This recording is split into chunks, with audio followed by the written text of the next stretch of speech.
Halo Sobat Dunia Seribu Besar, semoga Sobat selalu diberi kesehatan, panjang umur, dan rizki yang melimpah, amin. Sebelum masuk ke alur ceritanya, jangan lupa dukung channel ini ya dengan klik subscribe, like, komen, dan share, terima kasih. Mari kita lanjutkan perjalanan, Li Qiye. Sepertinya kolam yin yang tidak memiliki dasar. Mereka telah menyelam dalam jangka waktu yang sangat lama, namun mereka masih belum bisa sampai ke dasar. Setelah mencapai kedalaman tertentu, bahkan cermin pun mulai mengalami kesulitan melindungi mereka dari hawa dingin yang membekukan dan panas yang mencair. Bahkan energi darah keduanya dalam kondisi terkuatnya tidak dapat ditahan. Di bawah suhu ekstrim, bahkan hukum universal pun hancur karena kedinginan, dan teknik Dao pun hancur. Pada kedalaman ini, bahkan virtues Paragon pun tidak bisa mengatasinya, apalagi Li Qiye dan Lan Yunzu. Jika mereka terus menyelam, mereka pasti akan mati. Sekarang, hukum rahasia kehendak surga Anda. Siklus sungai takdir. Li Qiye berteriak pada Lan Yunzu. Setelah mendengar perkataannya, Lan Yunzu segera berkomunikasi dengan langit dan bumi. Kehendak surga tiba-tiba melayang di sekitar mereka, menyebarkan dao tertinggi yang tak terhitung banyaknya seperti siklus yang tak terbatas. Saat Lan Yunzu mengaktifkan hukum rahasianya, Li Qiye membuka lautan ingatannya. Sebuah mantra terbang keluar dari kedalamannya dan berubah menjadi rantai ilahi emas yang akhirnya keluar dari dahi Li Qiye. Memperbaiki, hal yang tidak dapat dipercaya tiba-tiba terjadi. Rantai ilahi emas ini menyerang rahasia hukum Lan Yunzu dan mengunci bagian penting dari siklus sungai takdir. Dalam sekejap mata, Lan Yunzu kehilangan kendali atas hukum rahasianya dan kehendak surga tiba-tiba muncul di sebuah pintu. Bas gerbang yang diciptakan oleh hukum kehendak surga tiba-tiba menyedot Li Qiye dan Lan Yunzu ke dalam.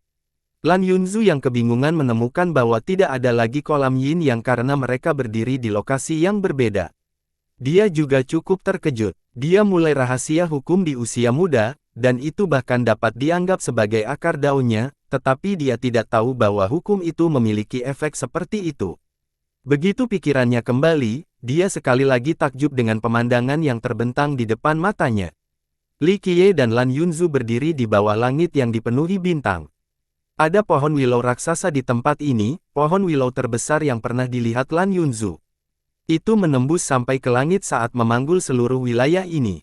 Setiap dahan yang menggantung bagaikan pasak tangga, mereka yang bisa mengumpulkan ke puncak pohon pada akhirnya akan mencapai 9 cakrawala. Yang lebih mengharukan adalah seluruh pohon willow berwarna emas, orang bisa melihat pancarannya yang mempesona dari jauh. Seseorang akan berjemur dalam cahaya keemasan jika mereka berdiri di bawah pohon, dan mereka akan dapat mendengar suara bubuk emas yang jatuh mengikuti irama musik.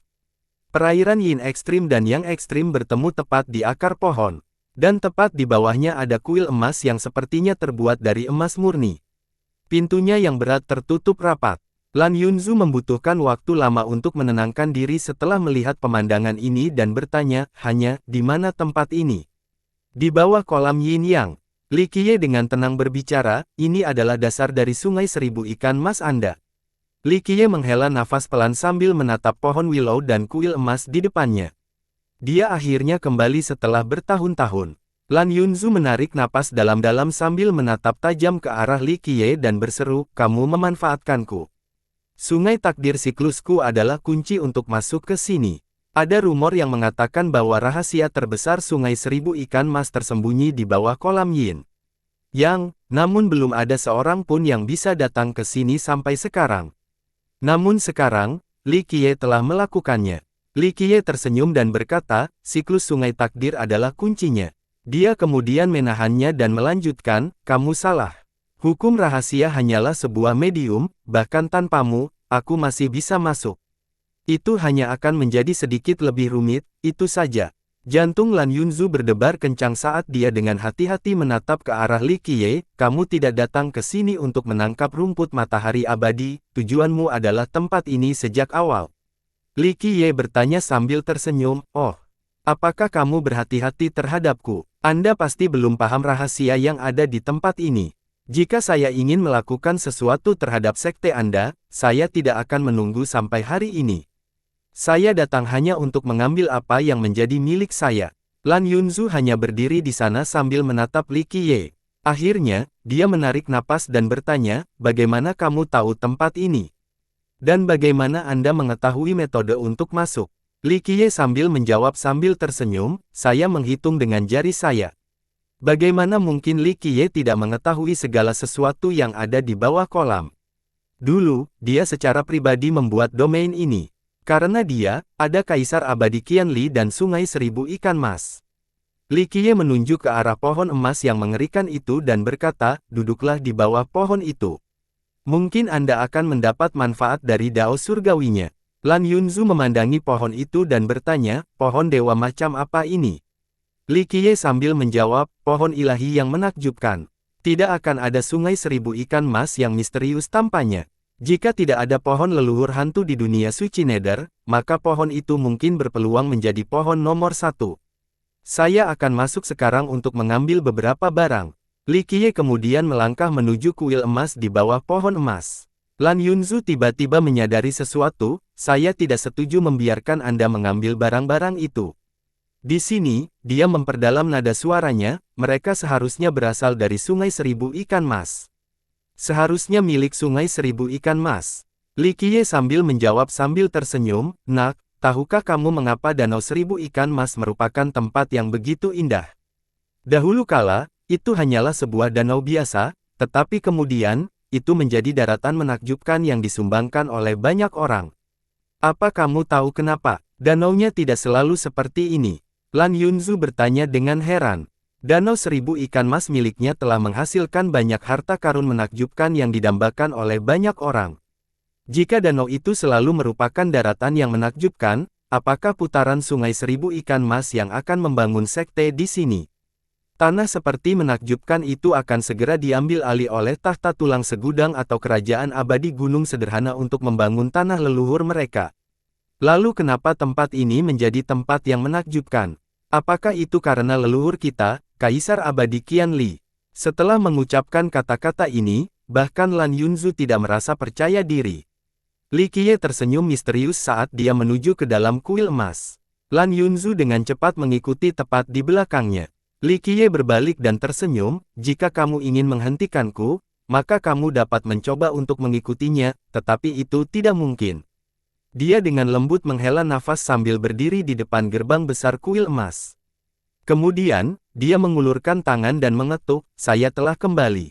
Kata-kata Li Qiye memiliki keselarasan tertentu dengan Grand Dao. Engkol, pada saat ini, gerbang emas perlahan terbuka, menampilkan kekacauan primordial di dalamnya. Lan Yunzu mengikuti Li Qiye tepat setelah dia masuk, tapi saat dia menginjakkan satu kakinya ke dalam, dia ditolak seolah-olah ada keberadaan tak terkalahkan yang melarang dia masuk. Engkol, sebelum dia sempat bangun, pintu emas sudah tertutup. Dia segera menutup ke depan dan menggedor pintu sambil berteriak, buka pintunya, setan kecil. Namun, tidak ada jawaban dari dalam. Dia berpikir sejenak dan mengingat penampilan Li Qiye sebelumnya, lalu dia menirunya dengan mengetuk gerbang emas. Dia juga meniru ritme tertentu ketika dia berkata, saya telah kembali. Tapi gerbang emas tidak mendapat respon apapun. Namun, dia tidak menyerah dan mencoba beberapa kali lagi namun tidak berhasil. Iblis kecil, kamu berani menipuku. Lan Yunzu dengan getir berteriak, jangan biarkan aku menangkapmu atau aku akan benar-benar membiarkanmu mengkliknya. Dia tidak bisa melakukan apapun selain duduk di bawah pohon willow emas sambil dipenuhi kebencian. Dia akhirnya tenang dan menatap pohon willow emas ini. Sementara itu, Li Qiye memasuki kuil yang dipenuhi kekacauan primordial secara keseluruhan. Seolah-olah tidak ada dunia di tempat ini dan ini masih merupakan asal mula, awal dari segala sesuatu. Ketika seseorang berdiri di tempat ini dan membuka pandangan surgawi mereka sambil mendengarkan dengan cermat, samar-samar mereka dapat mendengar suara binatang dewa, termasuk naga, burung phoenix, kilin, dan Taoti seolah-olah tempat ini adalah sarang mereka. 1. Taoti adalah putra kelima Raja Naga, makhluk mitos drakonik lainnya. Kemudian, mereka dapat melihat pagoda dewa bersama dengan kuali surga di dalamnya bersama dengan banyak harta abadi lainnya. Li Qiye mendarat secara emosional sambil berdiri di tempat ini, waktunya tidak berperasaan, saya tidak berharap untuk benar-benar kembali ke tempat ini. Saat kata-kata ini keluar, sebuah suara datang dari dalam kekacauan primordial, senang melihat Anda kembali. Pada saat ini, bayangan samar dapat ditemukan di dalam kekacauan primordial, tetapi bayangan itu sepenuhnya diselimuti oleh esensi sehingga orang tidak dapat membedakan apakah itu laki-laki atau perempuan, itu hanya bayangan kabur. Jika para tetua sekte sungai bisa melihat bayangan ini, mereka pasti akan terkejut. Bayangan ini bertahan sama dengan patriark mereka, Kaisar Abadi Qianli. Melihat bayangan di dalam kekacauan itu, Li Qiye tidak bisa menahan diri untuk tidak memikirkannya. Sementara itu, bayangan memulai percakapan, "Selamat, kamu akhirnya mendapatkan kembali tubuhmu. Sayangnya, saya tidak bisa menunggu sampai hari ini. Sudah banyak waktu berlalu. Qianli, kamu masih di sini." Li Qiye akhirnya menghela nafas pelan dan berkata, "Kamu tahu bahwa kamu tidak lagi berada di dunia ini." Bayangan yang berada dalam kekacauan primordial menjawab, "Saya tahu." Ada tatanan yang sangat khusus pada suara bayangan itu, sepertinya nada mereka adalah suara Grand Dao. Hal ini juga membuat jenis kelamin mereka tidak dapat dipahami. "Aku sedang menunggumu kembali." Bayangan itu melanjutkan, "Meskipun aku tidak lagi di sini, keinginan dan perasaanku tetap ada di negeri ini." Li Qiye duduk dan bertanya sambil tersenyum, "Atau mungkin kamu ada di sini karena kamu tidak berharap melihatku mengambil barang-barang itu?" Bayangan itu memerlukan waktu cukup lama sebelum dengan lembut bertanya, "Tahun itu, ketika Anda dan saya menciptakan keajaiban ini, apa tujuan awal kita?" Li Qiye menjawab, "Itu untuk menciptakan sungai 1000 ikan mas, dan itulah alasan saya tidak pernah kembali. Jika saya ingin mengambilnya, maka saya akan melakukannya lebih awal. Namun, jika keturunanmu tidak layak menerima hal-hal ini, maka aku akan mengambilnya." Hal ini menimbulkan pertanyaan dari balik bayangan, "Kalau begitu, apakah menurut Anda sungai 1000 ikan mas saat ini layak untuk Anda tinggalkan di sini? Jika keberadaan di domain ini tidak memiliki barang-barang ini, maka mereka tidak dapat mencapai Dao." Li Qiye terdiam sebelum akhirnya berbicara dengan suara rendah, "Saya tahu Anda akan meninggalkan perasaan di tempat ini, jadi saya kembali menemui seorang teman." Li Qiye lalu menghela nafas dengan sedih. "Jika Anda memilih untuk meninggalkannya di sini, maka itu akan menjadi berkah besar bagi sungai 1000 ikan mas, dan berkah besar bagi semua keberadaan di wilayah ini." Bayangan itu melanjutkan, "Tanah ini memiliki banyak hal yang tidak dapat saya lupakan." Li Qiye mengingat waktu yang lama sebelum dia tersenyum tanpa daya dan berkata, "Kalau begitu kita bisa meninggalkan mereka di sini, sepertinya aku tidak bisa menolak permintaanmu. Tapi kamu pernah melakukannya di masa lalu." Suara dalam kekacauan itu berbicara dengan lembut dan sangat lembut. Setelah masa lalu diungkit, Li Qiye menggelengkan kepalanya dan menjawab, "Meskipun kamu adalah seorang kaisar abadi, kamu harus tahu bahwa gua iblis abadi itu abadi. Bahkan Anda akan kesulitan untuk sukses. Dan bahkan jika kamu mampu melakukannya, kamu pasti akan mati juga. Sama seperti sebelumnya ketika aku mempersiapkan kelompok Minren, aku tidak bermaksud agar mereka mati demi aku. Petik 2. Hal yang sama berlaku untukmu. Sangat sulit bagi kaisar abadi untuk muncul di setiap generasi. Seorang kaisar abadi hadir tidak hanya untuk berkuasa di 9 dunia, namun mereka juga harus melindungi langit dan bumi ini, kamu harus menyadari hal ini. Memperdagangkan kaisar abadi bagi saya bukanlah sesuatu yang saya inginkan. Di dunia ini, banyak hal dan tugas menakjubkan yang harus kita lakukan. Seekor burung gagak baik-baik saja, guru kerajaan juga sama, sebenarnya, melatih seseorang bukanlah untuk menggunakan mereka sebagai alat atau membiarkan mereka mati sebagai penggantiku. 1. Seseorang yang akan mati menggantikan saya, bisa menjadi kambing hitam atau orang yang gagal. Namun saya memilih untuk menggunakan terjemahan yang lebih literal, karena lebih sesuai dengan narasi tertentu. Di sini, dia menghela nafas kecewa. Lama kemudian, bayangan dalam kekacauan itu dengan lembut bertanya, "Apakah kamu kesepian?" Li Qiye sambil tersenyum, setelah seseorang terbiasa, dia tidak akan lagi merasa kesepian. Selama puluhan juta tahun, saya memiliki Minren, Tunri, dan orang-orang seperti Anda yang menghabiskan waktu bersama saya, jadi saya seharusnya bahagia. Setelah hening beberapa saat, bayangan itu menghela napas panjang penuh kesedihan sebelum akhirnya berbicara, "Aku telah menemukan sesuatu untukmu." Sebuah benda terbang keluar dari kekacauan primordial dan mendarat di depan Li Qiye. Li Qiye sebelum melihatnya secara emosional, fase surgawi yang sulit dicapai. Dia kemudian dengan lembut menyentuh vas kuno itu. Bayangan itu berkata, saya tahu kamu sudah lama mencari benda ini. Setelah Anda hibernasi, saya membuka domain terpisah dan surga tidak mengecewakan saya. Saya akhirnya berada di tempat yang tepat. Li Qiye dengan hati-hati menyimpan vas itu dan tersenyum, saya sudah melupakannya sampai sekarang, tapi saya memang sangat tertarik padanya di masa lalu. Saya ingin meneliti gunung surgawi yang sulit dicapai yang legendaris, tetapi saya telah menyelesaikan masalah ini. Karena kamu orang yang sangat sibuk. Bayangan dalam kekacauan itu tersenyum, itu adalah senyuman yang sangat menyenangkan. Li Qiye juga membalas senyumannya. Semua kejadian di masa lalu masih jelas dalam ingatannya.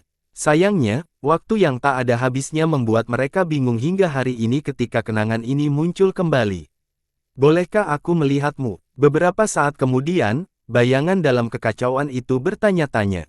Li Qiye memandangi bayangan itu dan, setelah lama hening, dia menghela nafas dan menghilang ke dalam kekacauan primordial. Di dekat kuil emas, Lan Yunzu menatap ke arah Golden Divine Willow dan melihat makhluk mirip Sprite yang mirip dengan rumput laut beterbangan di sekitarnya.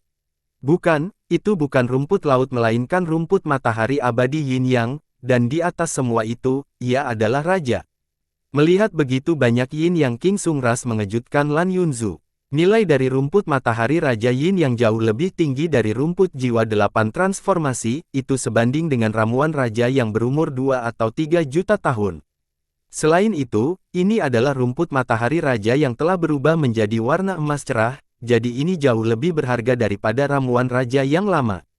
Selalu ada orang yang menyelam ke dalam kolam di Sungai Seribu Ikan Mas untuk menangkap rumput matahari abadi, namun mereka sangat jarang menangkap rumput matahari raja, apalagi yang telah mencapai warna emas ini. Sambil terkejut melihat begitu banyak Raja Sungras, dia juga ingin menangkap beberapa.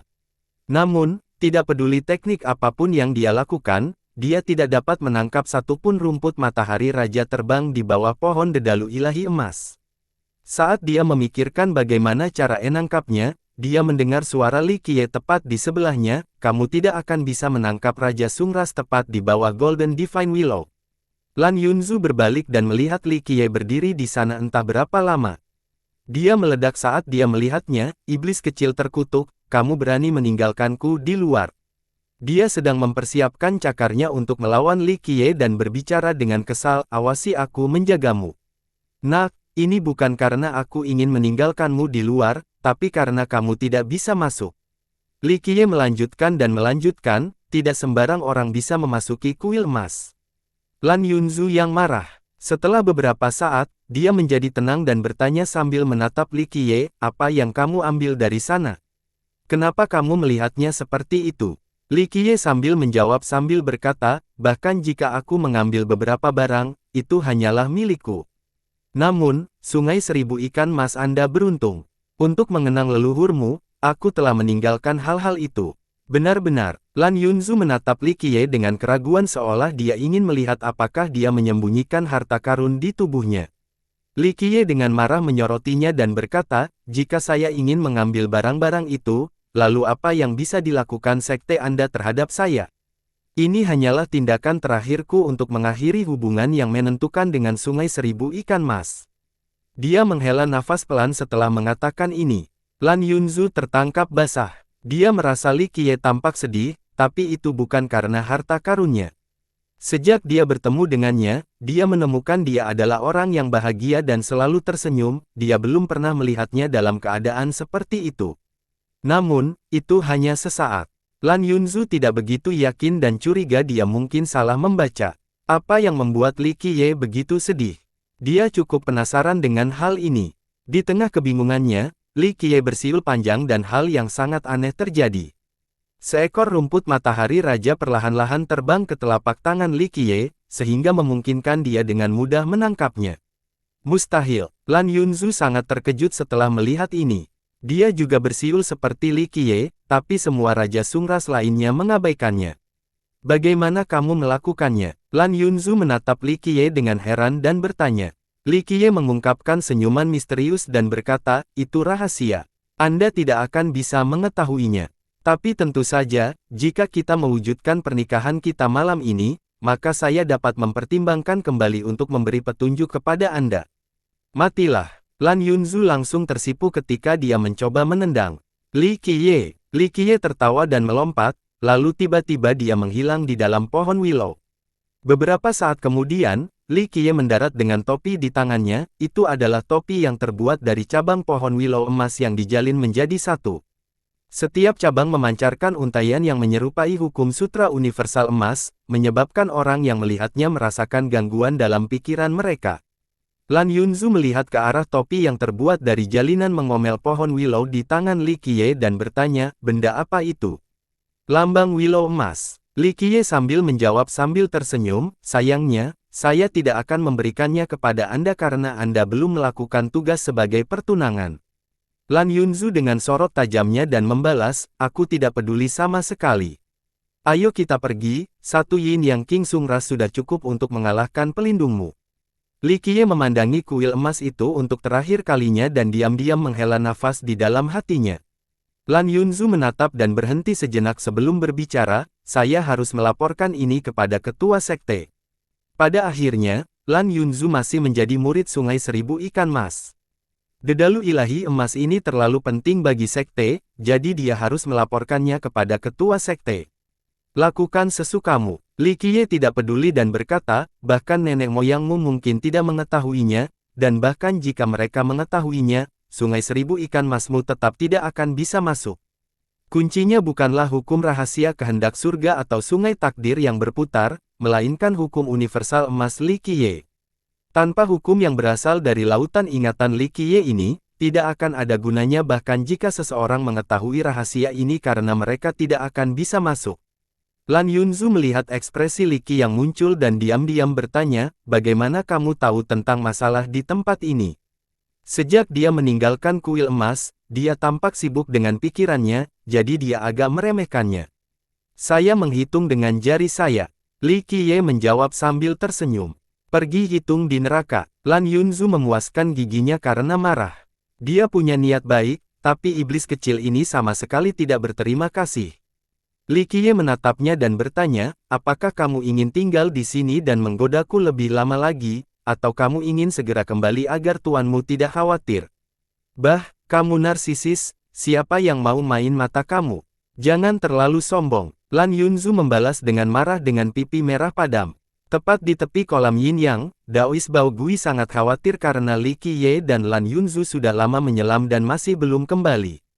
Bisakah mereka menyelam sedalam itu? Dia bertanya-tanya dengan tajam. Mata lamanya menatap ke arah kolam Yin Yang. Meskipun budidaya Lan Yunzu sangat tangguh, sebagai master sekte, dia tahu betapa menakutkannya kolam itu. Dan dia bukan satu-satunya yang gugup, sesepuh lainnya juga cukup khawatir, Bahkan jika setan kecil Li itu ingin mati, dia tidak boleh melibatkan orang lain. Salah satu dari mereka memarahi, jika terjadi sesuatu pada Yunzu, saya pribadi akan membunuh bocah ini. Saat ini, kemarahan semua orang diarahkan pada Li Qiye.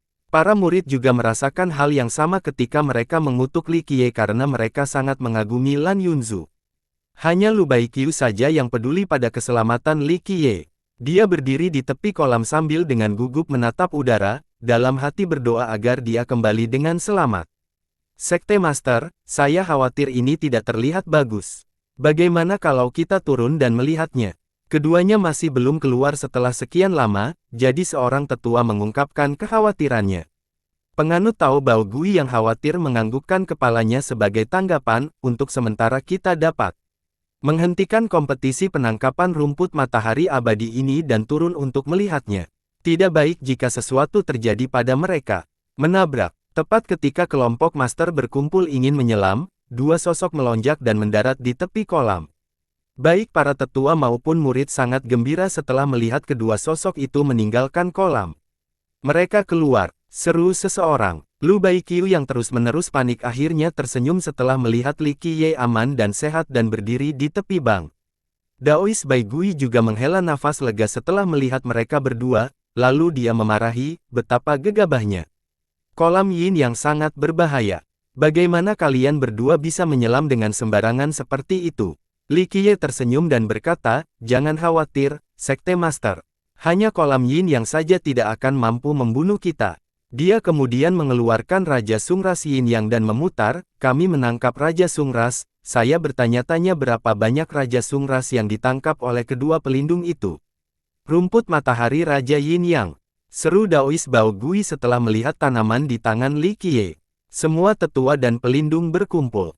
Bahkan dua pelindung yang bersaing juga datang untuk melihat lebih dekat Raja Sungras di tangan Li Qiye. Salah satu dari mereka terkejut dan berteriak, ini benar-benar Raja Sungras.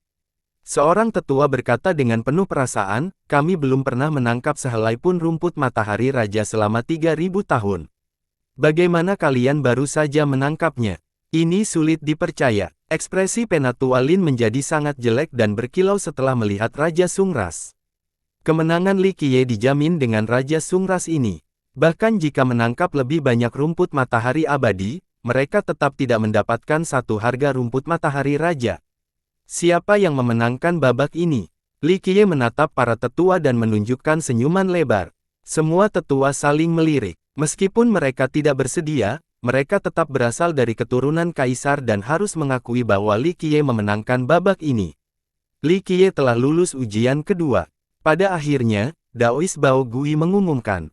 Li Qiye kemudian dengan tenang berbicara, karena saya berhasil dalam 2 dari 3 uji coba, maka uji coba terakhir tidak diperlukan, bukan?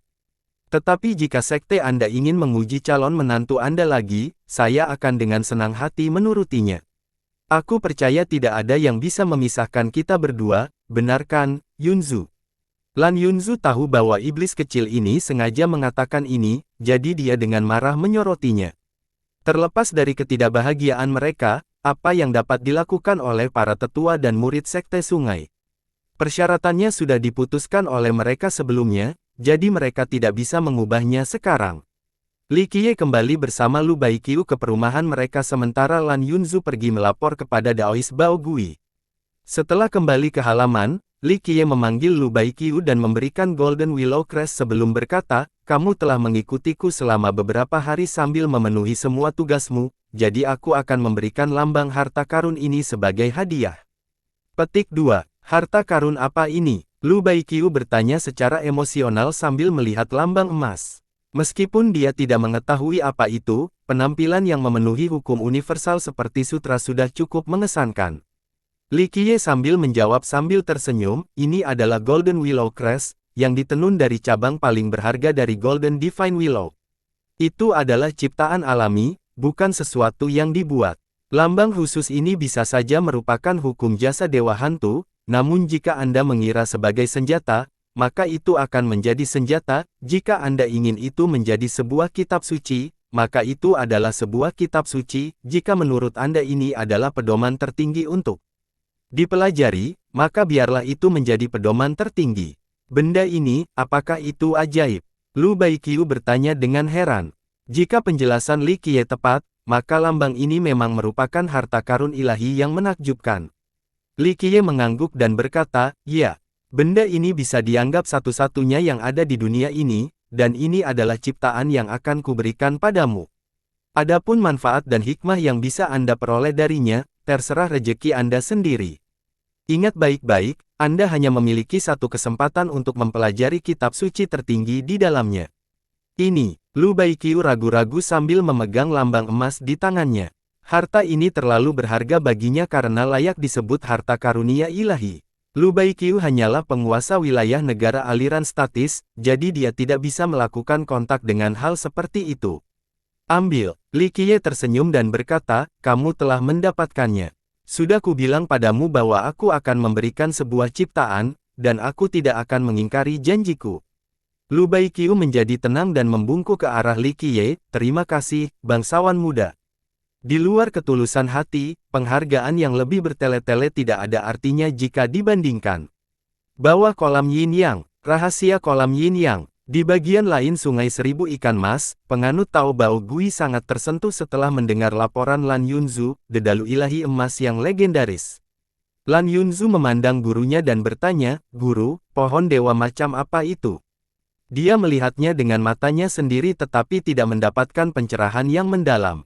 Kita harus tahu bahwa Lan Yunzu memiliki dua talenta Sein, dia adalah sosok iblis di seluruh dunia Secret Nether, bukan hanya di awan jauh. Dia tidak lebih lemah dari jenius lainnya, tapi dia tidak bisa memahami misteri di bawah pohon Willow Emas. Penganut Tao Bao Gui berpikir sejenak sebelum menjawab, pohon Willow ilahi. Saya tidak tahu detailnya karena hanya ada sedikit catatan tertulis mengenai keberadaan ini. Konon pohon dewa ini memperoleh ciptaan yang misterius dan surgawi. Orang-orang mengatakan bahwa pohon yang paling kuat dan tangguh di dunia suci Nether adalah pohon leluhur hantu, tetapi ada juga rumor yang menyatakan bahwa pohon Willow Emas ilahi berada tepat di belakangnya. Pohon leluhur hantu. Lan Yunzu ingat pernah mendengar Li Qiye menyebutkan hal seperti itu. Penganut Tao Bao Gui mengkompilasi dan berkata, pohon leluhur hantu hanyalah sebuah legenda, tidak ada yang benar-benar percaya akan keberadaannya. Banyak suku hantu di dunia suci Nether yang menolak mengakui keberadaannya, termasuk domain leluhur. Akhirnya masyarakat berasumsi bahwa itu hanyalah mitos yang dibuat-buat. Setelah mendengar tentang bagaimana domain leluhur sendiri menyangkal legenda ini, Lan Yunzu dengan penuh semangat bertanya, apakah pohon leluhur hantu itu penting? Daois Bao Gui menjawab dengan serius, ini selalu menjadi misteri. Rumor mengatakan bahwa pohon itu ada di dalamnya dengan asal-usul ras hantu. Jika itu memang benar, maka pohon itu adalah akar dari dunia suci Nether. Tentu saja, ini semua hanyalah desas-desus karena belum ada yang melihatnya sebelumnya. Namun, pohon dewa dan kuil emas mungkin ada fondasinya dengan sekte kami. Karena Danau Seribu Ikan Mas adalah tempat yang begitu ajaib, pasti hasil karya pohon dewa dan kuil emas. Lan Yunzu hendak mengatakan sesuatu, tapi dia memilih untuk tetap diam. Dia tidak mengungkapkan fakta tentang Li Qiye yang ingin mengambil beberapa barang dari kuil emas. Setelah beberapa kali ragu-ragu, dia memutuskan untuk mengubur masalah ini di dalam hatinya karena hal ini mungkin akan menjadi bencana besar bagi Li Qiye setelah terungkap. Tanpa disadari, dia mulai menyelamatkan Li Qiye. Penganut Tao Bao Gui kemudian bertanya, lebih lanjut, apakah Li Qiye mengatakan hal lain tentang kuil emas? Sebagai master sekte, dia memahami gawatnya masalah ini. Tidak ada lagi. Lan Yunzu bertekad untuk menjawabnya. Ada beberapa hal yang tidak ingin dia ungkapkan. Inilah rahasia kolam Yin Yang. Penganut Tao Bao Gui hanya bisa berkemah. Selama bertahun-tahun, ada banyak cerita yang beredar di kalangan dalam sekte sungai mengenai dasar kolam Yin Yang. Beberapa orang percaya bahwa itu adalah dasar dari sekte tersebut. Karena rumor ini, dari generasi ke generasi, orang-orang mencoba menyelam hingga ke dasar. Namun, meskipun berbagai upaya telah dilakukan, mereka masih gagal melakukannya. Alhasil, rumor tersebut malah menjadi legenda bagi generasi mendatang. Namun hari ini, orang luar membenarkan legenda tersebut, jadi bagaimana mungkin Daois Bao Gui tidak menjadi emosional? Bagaimana Li Qiye mengungkap rahasia ini? Sang Tao bertanya-tanya. Sebagai ketua sekte, dia memperkenalkan sektenya dengan sangat baik, namun orang luar seperti Li Qiye mengetahui rahasia-rahasia kolam itu sementara rahasia itu menghindarinya, sang ketua sekte. Mungkin bahkan para tetua dan leluhur yang tertidur tidak mengetahui rahasia kolam itu. Jadi, masalah di mana rahasia besar mereka berada dalam genggaman orang luar adalah prioritas utama Daois Bao Gui. Setelah laporan Lan Yunzu, sang Daois segera mengadakan pertemuan rahasia yang hanya terdiri dari para tetua, bahkan para tetua yang jarang menunjukkan diri mereka juga ikut serta. Setelah mendengar pernyataan ketua sekte, semua tetua sangat tersentuh ketika mereka saling melirik, ada kuil emas dan pohon dewa emas di bawah kolam Yin Yang. Kalau begitu, rumor itu benar. Seorang tetua agung menarik napas dalam-dalam dan bertanya-tanya, mungkinkah ini warisan yang diwariskan oleh Patriark Kaisar Abadi kita? Rahasia seperti itu mempengaruhi kelangsungan sekte kita, kita tidak bisa membiarkan orang luar memahaminya. Penatua Lin, yang selalu bersikap antagonis terhadap Li Qiye, berkata dengan serius, kita harus menangkap Li Qiye dan segera menginterogasinya. Tetua lainnya menggelengkan kepalanya karena tidak setuju, tidak ada bukti mengenai masalah ini jadi jika kita menginterogasi Li Qiye, reputasi kita sebagai garis keturunan kaisar akan sangat rusak. Kita harus berbicara dengan Li Qiye terlebih dahulu, lalu memutuskannya nanti. Ini mempengaruhi kelangsungan hidup sekte kita, jadi apa yang perlu dibicarakan? Penatua Lin dengan dingin melanjutkan, selama kita menangkapnya dan menginterogasinya dengan hati-hati, tidak ada rasa takut bahwa dia tidak akan berbicara. Penatua tinggi lainnya, Yang Mulia Wang, yang merupakan guru Penatua Lin, setuju, masalah ini memang sangat penting. Pertama-tama kita harus menangkap Li Qiye. Kami bahkan tidak tahu tentang rahasia kolam itu, jadi bagaimana Li Qiye bisa mengetahuinya? Penatua yang menjawab dengan nada yang dalam, mungkin Li Qiye memiliki hubungan yang mendalam dengan sekte kami. Saudara senior Yang, bagaimana mungkin orang luar mempunyai hubungan dengan kita? Yang Mulia Wang dengan sinis tersenyum dan berseru, mungkin iblis kecil ini diam-diam memata-matai kita dan menemukan cara untuk memasuki kolam Yin Yang. Memata-matai metode kami dan menemukan cara untuk memasuki kolam. Yang Mulia meliriknya dan berkata, jika kita memiliki metode masuk, mengapa kita harus berada di sini hari ini?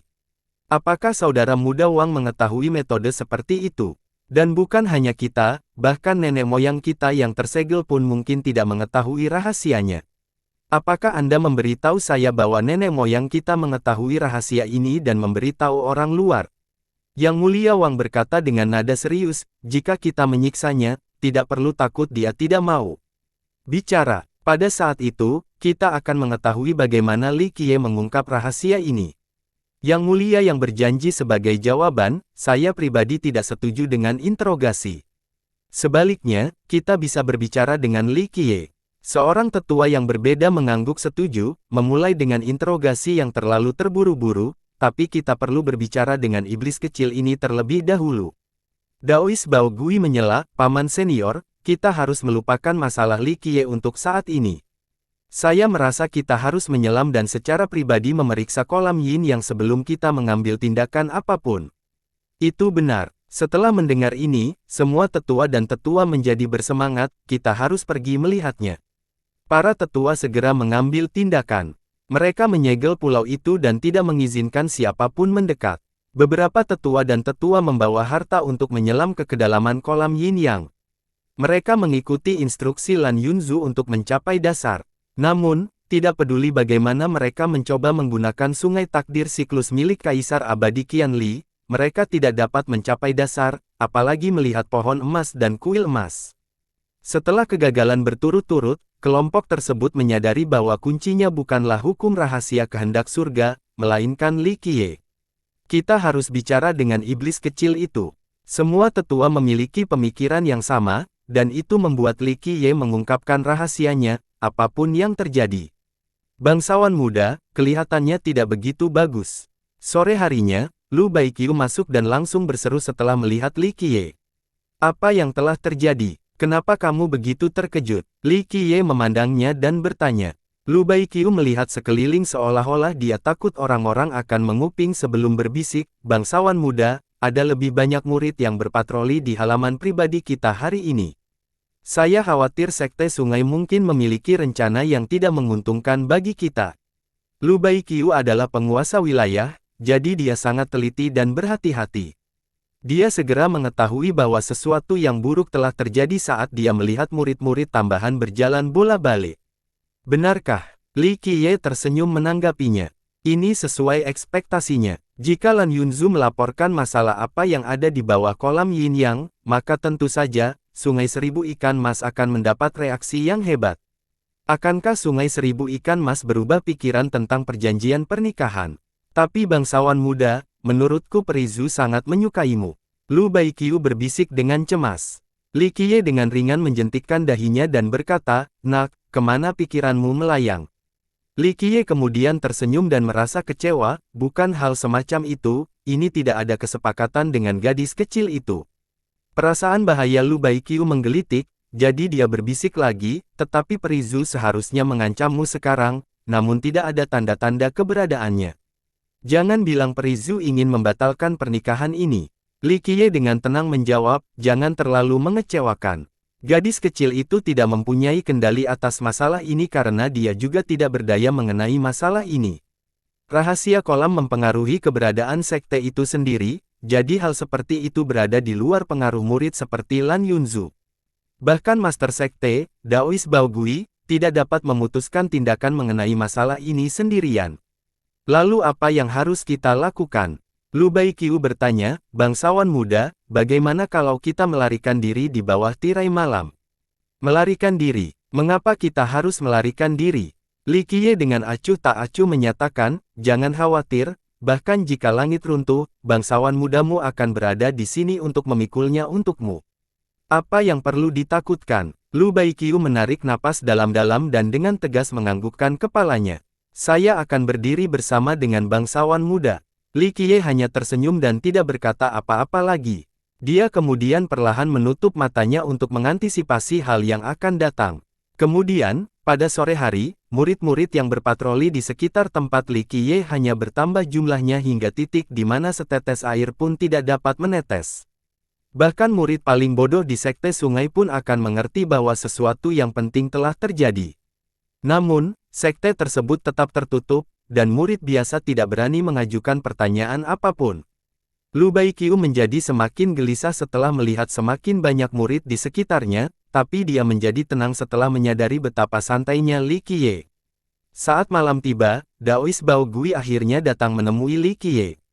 Mereka tidak bisa turun ke dasar kolam, jadi mereka tidak punya pilihan lain. Mereka tahu kuncinya terletak pada Li Qiye, jadi ketua sekte secara pribadi pergi untuk berbicara dengannya. Master sekte itu duduk dan Li Qiye tidak berbasa-basi. Master sekte datang karena masalah mengenai apa yang ada di bawah kolam Yin Yang, benar. Guru sekte itu menganggukkan kepalanya sambil tersenyum dan berkata, Li bangsawan muda adalah orang yang bijaksana. Jika kita semua memahami suatu masalah, maka kita bisa berbicara secara terbuka. Aku mendengarkan, Li Qiye berkata sambil tersenyum. Penganut Tao Bao Gui menarik napas dalam-dalam dan duduk dalam yang sangat formal sebelum mengungkapkan Li Qiye dan berkata, posisi Li bangsawan muda, sungai seribu ikan mas kita harus mengetahui kuncinya, rahasia mencapai dasar kolam. Tolong ajari kami caranya, metode untuk mencapai dasar. Li Qiye terkekeh sebagai tanggapan, saya minta maaf, tapi tidak mungkin saya bisa melakukan itu. Hanya saya yang bisa memasuki tempat itu. Tatapan Daois Bao Gui menjadi serius saat dia berbicara dengan lebih keras, Li bangsawan muda, masalah ini sangat penting, jadi saya harap Anda akan berbicara dengan hati-hati. Li Qiye melirik ke arah Daois itu sebagai jawaban, tidak ada yang bisa saya lakukan jika Anda tidak mempercayai saya. Namun, saya punya saran, jangan punya ide untuk turun ke dasar kolam Yin Yang. Mengapa? Sang Tao cukup terkejut dengan jawaban ini dan bertanya. Li Qiye dengan ringan menjawab, ini bukanlah tempat yang harus kalian masuki. Namun, jika kalian menginginkan alasan yang lebih bisa dimengerti, itu karena kalian tidak memenuhi syarat. Kata-kata Li Qiye membuat ekspresi Sang Taoisme berubah dan ia berkata serius dengan, Li bangsawan muda, jangan lupa bahwa ini adalah danau seribu ikan mas di sungai seribu ikan mas. Tidak ada tempat di dalam danau ini yang tidak boleh kita masuki. Li Qiye dengan lembut menenangkan karena tidak setuju dengan pernyataan Sang Daois, kamu salah. Lebih tepatnya, sungai seribu ikan mas Anda ada karena kolam Yin Yang. Surgamu bergantung pada kolam, dan itu bukan milikmu. Apakah sudah jelas? Penganut Tao Bao Gui selalu berpihak pada Li Qiye, namun kata-kata Li Qiye telah membuatnya marah. Meskipun demikian, dia berusaha untuk tetap tenang dengan cara yang sesuai dengan seorang master sekte. Namun, dia masih menunjukkan sedikit kemarahan dalam nada bicaranya, kalau begitu, mohon beritahu, jika kolam Yin yang bukan milik sungai seribu ikan mas, lalu milik siapa? Aku. Li Qiye menunjuk hidungnya dan berkata, sejujurnya, kolam itu milikku sendiri, dan hanya dengan izinku orang lain bisa masuk. Penganut Tao Bao Gui dengan marah berseru, Li bangsawan muda, kamu bertindak terlalu jauh. Sang penganut Taoisme telah berkali-kali mencoba melindungi Li Qiye sehubungan dengan masalah ini, namun sekarang, sikap Li Qiye yang galak dan tidak kooperatif telah membuatnya marah. Li Qiye dengan malas meliriknya dan berkata, Sekte Guru, saya memahami posisi Anda. Saya juga tahu sikap orang-orang tua di sungai seribu ikan mas Anda. Ada beberapa rahasia yang harus diperoleh dengan cara apapun, bukan? Tapi tahukah kamu kenapa aku masih di sini? Jantung Daois Bao Gui dengan kecepatan tinggi berdetak kencang saat matanya berubah serius. Sebagai ketua sekte dari keturunan kaisar, dia telah melihat banyak badai. Dia juga seorang yang cerdas dan merasa ada sesuatu yang tidak cocok dengan Li Qiye karena Li Qiye dengan jelas mengetahui bagaimana segala sesuatunya akan berkembang, namun dia tetap memilih untuk tetap di sini. Orang lain pasti sudah lama melarikan diri jika mereka tahu bahwa Sekte Sungai memendam niat tidak bersahabat terhadap mereka. Namun, hal sebaliknya terjadi pada Li Qiye, dia tanpa rasa takut. Penganut Tao Bao Gui kemudian menarik napas dalam-dalam untuk menjaga ketenangannya sebelum berkata, "Saya siap mendengarkan." Li Qiye tersenyum lebar dan berbicara dengan sangat santai, "Tidak apa-apa, aku hanya ingin melihat apakah keturunan Kaisar Abadi Qianli akan mempermalukannya atau tidak. Sebenarnya saya sudah menunjukkan rasa hormat terhadap Anda. Namun, jika Anda memilih untuk tidak masuk akal, maka saya pikir sudah titik Sungai Seribu Ikan Mas mengalami penurunan. Apa yang kamu coba katakan?" Ekspresi Daois Bao Gui sangat berubah saat dia bertanya dengan serius.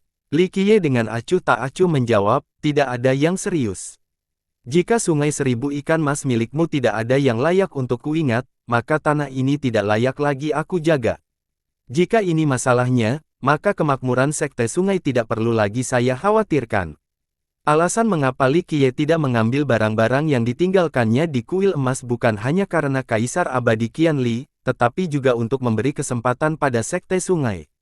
Meskipun ada beberapa tetua yang membuat Li Qiye kesal, paling tidak, dia memiliki kesan yang baik terhadap Lan Yunzu, Daois Bao Gui, dan Yang Mulia.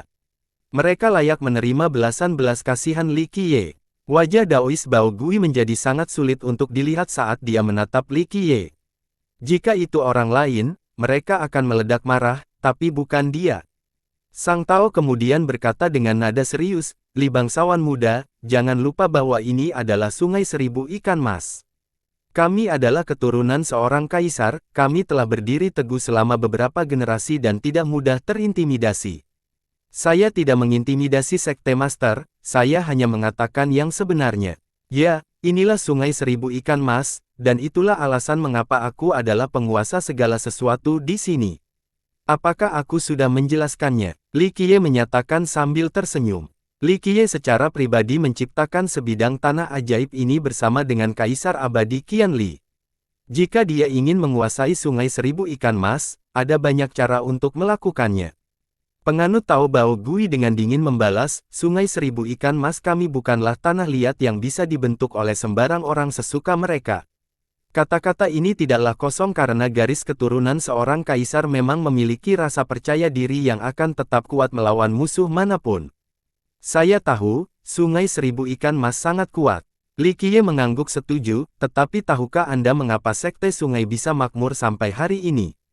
Anda tahu mengapa diperbolehkan memiliki surga seperti Danau Seribu Ikan Mas?" Li Qiye melanjutkan tanpa emosi, "Itu karena tanah ini layak untuk saya ingat. Sama seperti Kaisar Abadi Qianli, sungai dan gunung ini memiliki sejarah yang tidak dapat dilupakan. Barang-barang di kuil emas tidak ada ikatannya, bersama mereka, Li Qiye dapat menciptakan silsilah Kaisar Abadi yang baru.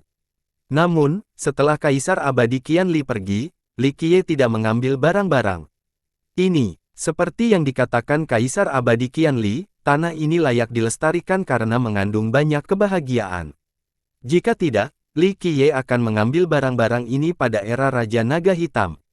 Itu semua adalah benda yang diambil Li Qiye dari tempat paling berbahaya di bawah 9 langit."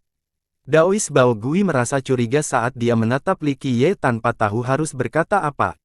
Dia sebenarnya tidak berpikir bahwa Li Qiye hanya berbicara omong kosong, dan ini sangat membingungkannya. Li Qiye hanyalah seorang junior. Kemampuan atau dukungan macam apa yang sebenarnya dia miliki sehingga dia bisa melawan keturunan seorang kaisar? Tidak peduli seberapa kuatnya mereka, seorang pemuda tidak akan berani melawan keturunan kaisar dengan cara yang begitu agung. Penganut Tao Bao Gui akhirnya menyelesaikan banyak pemikiran dalam pemikiran dan dengan serius menyatakan, "Li bangsawan muda, saya akan mencoba yang terbaik untuk menyelesaikan masalah ini. Saya harap kita bisa mencapai kesimpulan damai. Namun, tanpa kerjasama Anda, bahkan saya, sebagai ketua sekte, tidak berdaya untuk melindungi Anda. Saya menghargai sentimen baik untuk Anda. Li Qiye sambil menjawab sambil tersenyum, tetapi jika Master Sekte memaksaku untuk bekerja sama, maka aku juga tidak berdaya. Sang penganut Taoisme berada dalam dilema, namun dia tidak menyerah meskipun Li Qiye menolaknya. Dia menarik napas dalam-dalam dan melanjutkan, Li bangsawan muda, pada akhirnya, ini adalah masalah yang tidak dapat dipisahkan dari kelangsungan hidup sekte kami, jadi kami tidak bisa berasumsi enteng. Kami tidak punya niat lain. Sebagai murid Sungai Seribu Ikan Mas, kami hanya ingin melihat lebih jauh pemahaman kami tentang fondasi sekte ini. Jika Anda dapat memberitahu kami metode masuk yang saat ini kami miliki, maka sekte kami bersedia membayarnya.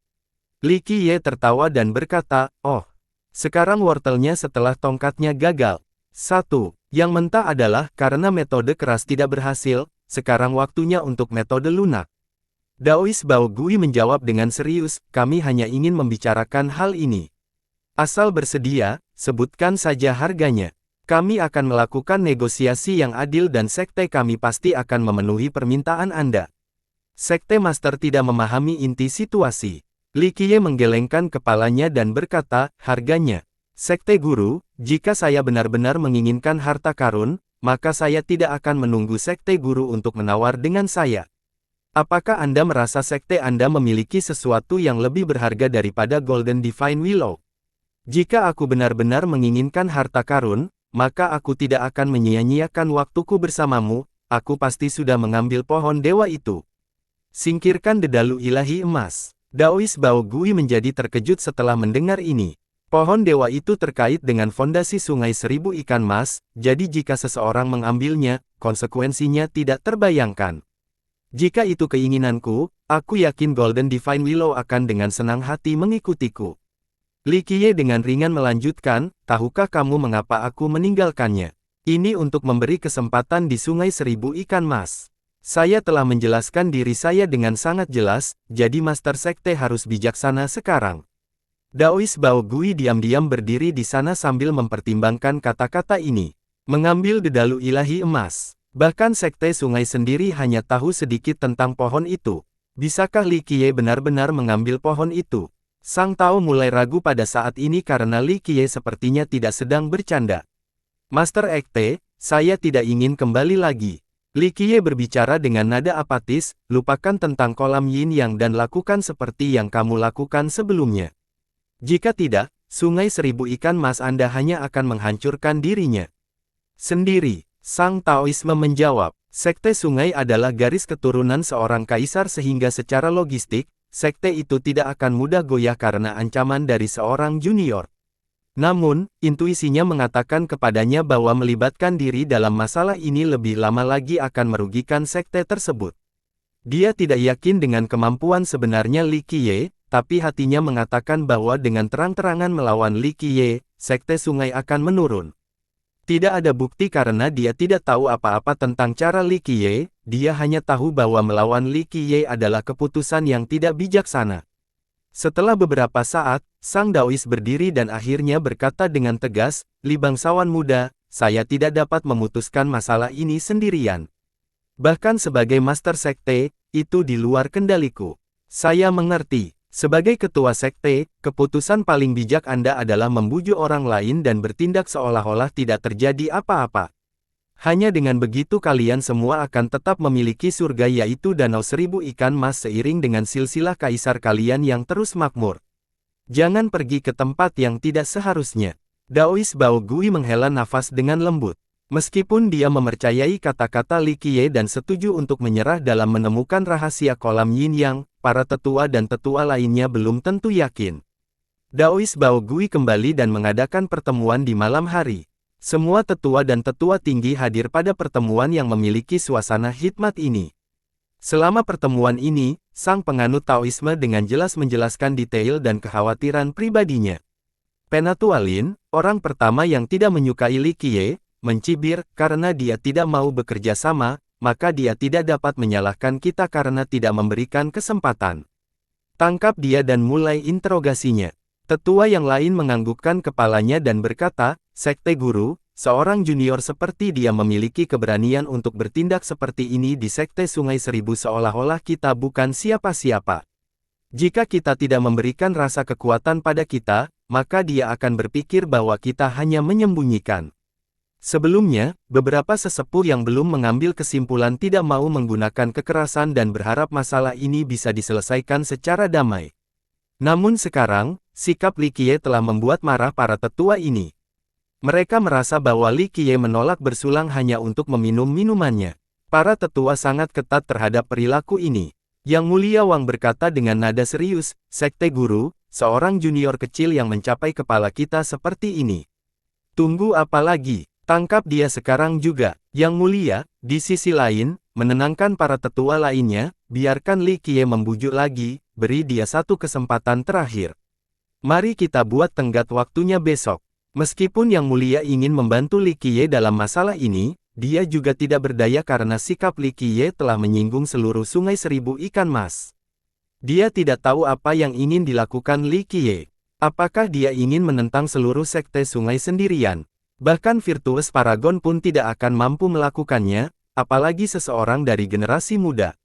Dia mengerti bahwa pohon harapan mimpi memilih Li Qiye karena suatu alasan, namun sikap arogannya membuatnya tidak bisa berkata-kata dan membuatnya mustahil untuk melindunginya. Kami akan melakukan apa yang dikatakan Yang Mulia. Kami akan memberi Li Qiye satu kesempatan terakhir, dan saya akan berbicara dengannya lagi besok. Daois Bao Gui secara resmi menyatakan. Dia menyetujui rencana ini, hanya ini yang bisa dia lakukan. Dibandingkan dengan para tetua pemarah lainnya, Daois Bao Gui cukup khawatir. Para tetua lainnya tidak berbicara kepada Li Qiye sehingga mereka tidak merasakan hal yang sama. Kekhawatiran kemungkinan besar akan menghancurkan sekte tersebut karena menentang Li Qiye membayangi pikiran penganut Taoisme tersebut.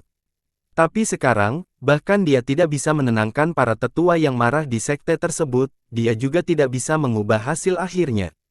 Tanpa dukungan kelompok yang mulia di sisinya, para tetua lainnya pasti sudah mengambil tindakan. Hanya 1 hari, pada akhirnya, berdasarkan pernyataan ketua sekte, para tetua lainnya akhirnya menyetujui perpanjangan 1 hari.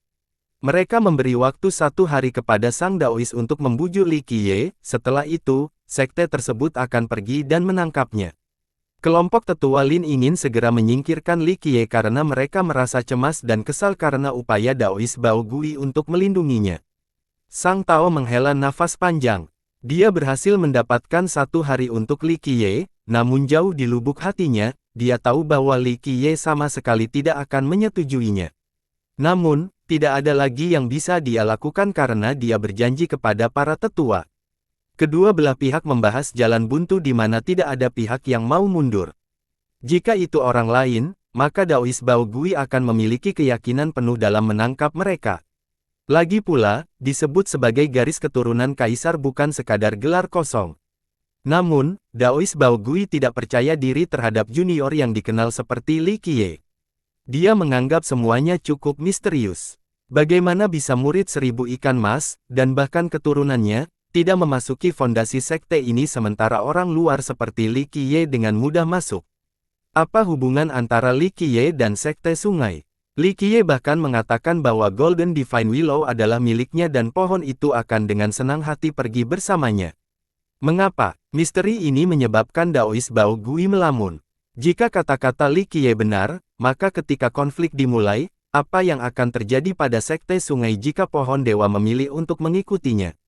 Daois Bao Gui memperbaikinya. Tanpa pohon dedalu ilahi emas, danau 1000 ikan mas tidak lagi menjadi surga. Itu akan menjadi danau biasa sejak saat itu karena obat-obatan yang tak terhitung jumlahnya akan musnah sementara banyak setan tidak akan bisa tercerahkan dengan dao. Penganut Tao Bao Gui merasa beban di pundaknya terlalu berat untuk ditanggung. Dia tidak bisa meyakinkan para tetua, jadi saat ini, satu-satunya cara adalah mengundang leluhur untuk muncul. Namun, dia tahu bahwa idenya saja tidak cukup untuk meyakinkan seorang leluhur, apalagi mengundang leluhur untuk muncul dan melindungi Li Qiye. Malam ini adalah malam tanpa tidur bagi penganut Taoisme, malam yang panjang tanpa henti. Pada malam ini, Lan Yunzu buru-buru menggali ke tempat Li Qiye. Dia biasanya adalah wanita sombong yang tidak pernah panik saat menghadapi kesulitan, tapi dia tampak cukup khawatir saat ini. Saat dia melihatnya, dia mendesak cepat kabur malam ini. Dibandingkan dengan keadaan paniknya, Li Qiye jauh lebih tenang dan santai. Dia memandangnya dan dengan ringan bertanya, mengapa melarikan diri? Lan Yunzu yang khawatir buru-buru menjawab, para tetua telah memutuskan untuk menangkapmu. Meskipun Master Sekte memberi Anda 1 hari ekstra, jika Anda memilih untuk tidak berbicara, Anda akan ditangkap. Saat ini, para tetua ingin menangkap Anda, terutama cabang dari Tetua Wang. Mereka semua ingin sesegera mungkin. Jika bukan karena Master Sekte, mereka pasti sudah datang. Li Qiye dengan santai tersenyum dan berkata, jika mereka ingin melakukannya dengan cara yang sulit, maka saya akan dengan senang hati menyambutnya dan dengan senang hati akan menemui mereka kapan saja. Saya agak gatal karena kurangnya pertarungan akhir-akhir ini. Jika Anda tidak setuju, saya harus mempertimbangkan untuk memulai. Lan Yunzu menyorotkannya dan dengan cepat berseru. Apakah kamu gila? Saya tahu Anda sangat kuat, tetapi ini bukanlah waktunya untuk mengandalkannya. Belum lagi, semua tetua kita adalah penguasa surgawi, dan bahkan ada penguasa surgawi puncak. Begitu pertengkaran terjadi, bahkan para tetua tidak akan ragu untuk memasak. Beberapa dari tetua kita yang penyendiri adalah Raja Surgawi Puncak. Jika mereka mengambil tindakan, itu masih belum cukup meskipun kamu memiliki 10 nyawa. Nak, kata-katamu salah. Jika lokasinya berbeda, maka saya akan sedikit waspada terhadap puncak Raja Surgawi. Namun, ini adalah Sungai Seribu Ikan Mas, jadi meskipun paragon berbudi luhur datang, aku akan terus duduk dengan aman di singgasanaku di atas 9 langit. Lan Yunzu menjadi sangat marah sehingga dia menatapnya dengan tegas sebelum berkata, jangan terlalu sombong. Ini adalah Sungai Seribu Ikan Mas, keturunan seorang kaisar. Bahkan paragon berbudi luhur pun tidak dapat menggoyahkan sekte kami. Apakah menurut Anda hanya Anda sendiri yang bisa melakukan apa saja? Bahkan jika Anda memiliki 6 istana dan 9 bintang dalam dongeng, itu tetap tidak berarti apa-apa bagi mereka. Apa kau mengerti? Dia cukup meyakinkan Li Qiye. Kalau tidak, dia tidak akan membangun ke sini untuk melindunginya melarikan diri. Li Qiye dengan tenang tersenyum dan perlahan berbicara, kamu benar, ini adalah Sungai Seribu Ikan Mas, wilayahku. Di tempat ini, saya adalah satu-satunya penguasa, apakah Anda mengerti sekarang? Apakah kamu pikir kamu bisa melawan para tetua? Biarpun kamu punya kemampuan untuk melawan para tetua, begitu kamu mengancam sekte sungai kami, leluhur yang tersegel akan keluar dan menjanjikan semua perlawanan. Anda harus memahami pentingnya keberadaan 1000 leluhur ikan mas. Lan Yunzu berkata dengan getir. Dia benar-benar ingin membuka kepala Li Qiye untuk melihat apa yang mungkin ada di dalam dirinya hingga membuatnya menjadi sombong seperti ini. Li Qiye menggelengkan kepalanya dan berkata, kamu memilikinya terbalik. Saya hanya tinggal di sini untuk memberi kesempatan lagi di sekte sungai. Jika bukan karena Patriark Kaisar Abadi Anda, maka saya pasti sudah membalik sekte sungai. Petik 2. Raja Surgawi, paragon berbudi luhur, terus. Selama itu kemauanku, aku bisa membunuh mereka dengan mudah. Namun untuk saat ini, aku tidak ingin mendapatkan darah keturunan Kaisar Abadi Qianli. Kalau tidak, apakah kamu benar-benar berpikir bahwa aku akan menerima konferensi Sungai Seribu Ikan Mas hanya karena masalah sepele seperti itu? Lan Yunzu memandang seolah-olah dia sedang menatap orang aneh dan dengan marah berseru, Paman, kulit tebalmu tidak nyata. Anda berbicara seolah-olah Anda mengenal Kaisar Abadi kami dan menaruh perhatian terhadap Kaisar. Kata-katamu kali ini benar. Li Qiye sambil menjawab sambil tersenyum, jika Kaisar Abadi Qianli masih ada di dunia ini, maka dia harus memberiku sedikit wajah. Tentu saja dia tidak akan mengatakan bahwa dia benar-benar mengenal Kaisar Abadi. Berhenti, Lan Yunzu dengan cepat berkata, kamu benar-benar tidak punya rasa malu untuk menyombongkan diri. Lihatlah dirimu di cermin. Patriark kami, Kaisar Abadi Qianli, tidak terpecah di dunia ini. Apakah menurut Anda seorang junior seperti Anda tidak akan diberi wajah apapun oleh Patriark? Egomu tidak ada batasnya. Meskipun aku bukan siapa-siapa, ini tidak berarti Patriarkmu tidak bisa mengenali kualitas sebenarnya, tidak seperti kalian. Li Qiye berkata dengan sikap yang sangat blak-blakan. Saya tidak peduli lagi. Jika kamu ingin mati, matilah. Lan Yunzu sudah muak dan berkata, lakukan sesukamu, dasar egomania. Jangan menyesal ketika kamu tidak lagi punya kesempatan untuk lari. Lan Yunzu dengan kejam menginjakkan kakinya ke tanah karena egomaniak ini benar-benar membuatnya marah. Jadi kamu berharap aku bisa melarikan diri dari sungai seribu ikan mas dalam semalam? Li Qiye tersenyum dan berkata sambil melihat ke arah Lan Yunzu yang marah. Lebih baik jika kamu mulai berlari sekarang. Lan Yunzu berpikir bahwa Li Qiye telah berubah pikiran dan dengan gembira melanjutkan, jika kamu lari sekarang, maka kamu masih memiliki kesempatan untuk melarikan diri dari sungai seribu ikan mas. Setelah Anda keluar dari sekte, tinggalkan awan jauh juga, pergi ke perbatasan Nether atau Sungai Hijau, memilih menghindari daerah yang banyak suku hantu.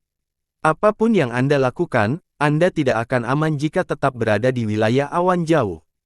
Li Qiye memandang dan tersenyum, "Nak, apakah kamu mencoba bekerja sama dengan musuh? Apakah kamu melarikan diri atau tidak?" Lan Yunzu membentak dan menyorotnya. "Kamu sendiri telah melihatnya." Li Qiye mengulurkan tangannya dan berkata, "Pada saat ini, pulau itu sepenuhnya terkepung. Tidak ada celah dan banyak mata mengingatkan saya. Menyuruhku untuk melarikan diri dari sungai seribu ikan mas bukanlah tugas yang mudah." Lan Yunzu menarik napas dalam-dalam dan berkata dengan serius, "Aku akan melindungimu, tidak ada yang akan memperhatikan jika aku membimbingmu. Begitu kamu keluar dari sini, melarikan diri tidak akan sulit. Benarkah?" Li Qiye mengelus dagunya dan menunjukkan sikap kontemplasi, "Tetapi aku tidak ingin meninggalkanmu. Jika aku melarikan diri sekarang, kita tidak akan bertemu lagi. Apa yang kamu bicarakan di saat seperti ini?" Lan Yunzu dengan marah menghentakkan kakinya dan mendesah. Li Qiye melihatnya dengan penuh gairah dan berkata, "Nak, bagaimana kalau kita kabur bersama? Kami akan meninggalkan sungai seribu ikan mas dan menjadi tidak terpisahkan sejak saat itu. Setelah itu, kita akan bebas seperti burung di langit atau ikan di lautan.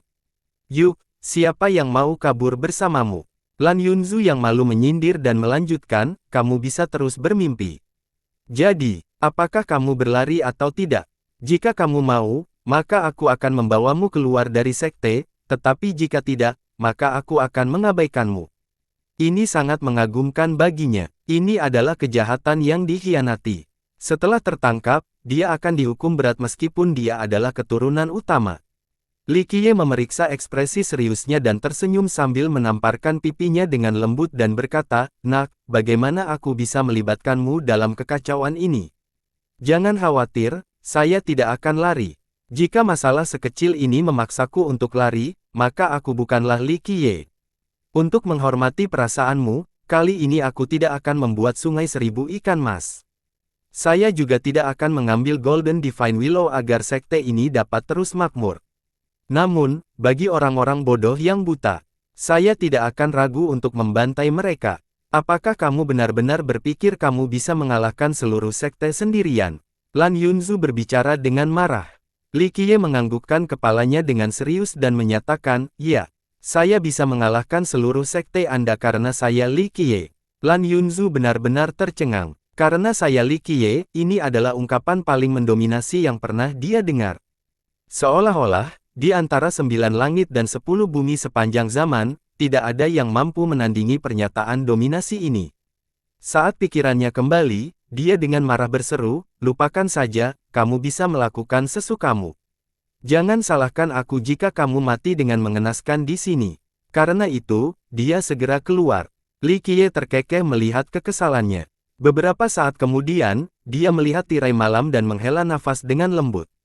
Dia kemudian memeluk dirinya sendiri, "Qian Li, kamu tidak bisa menyalahkanku untuk ini, malah menyalahkan keturunanmu karena tidak tahu kapan harus berhenti.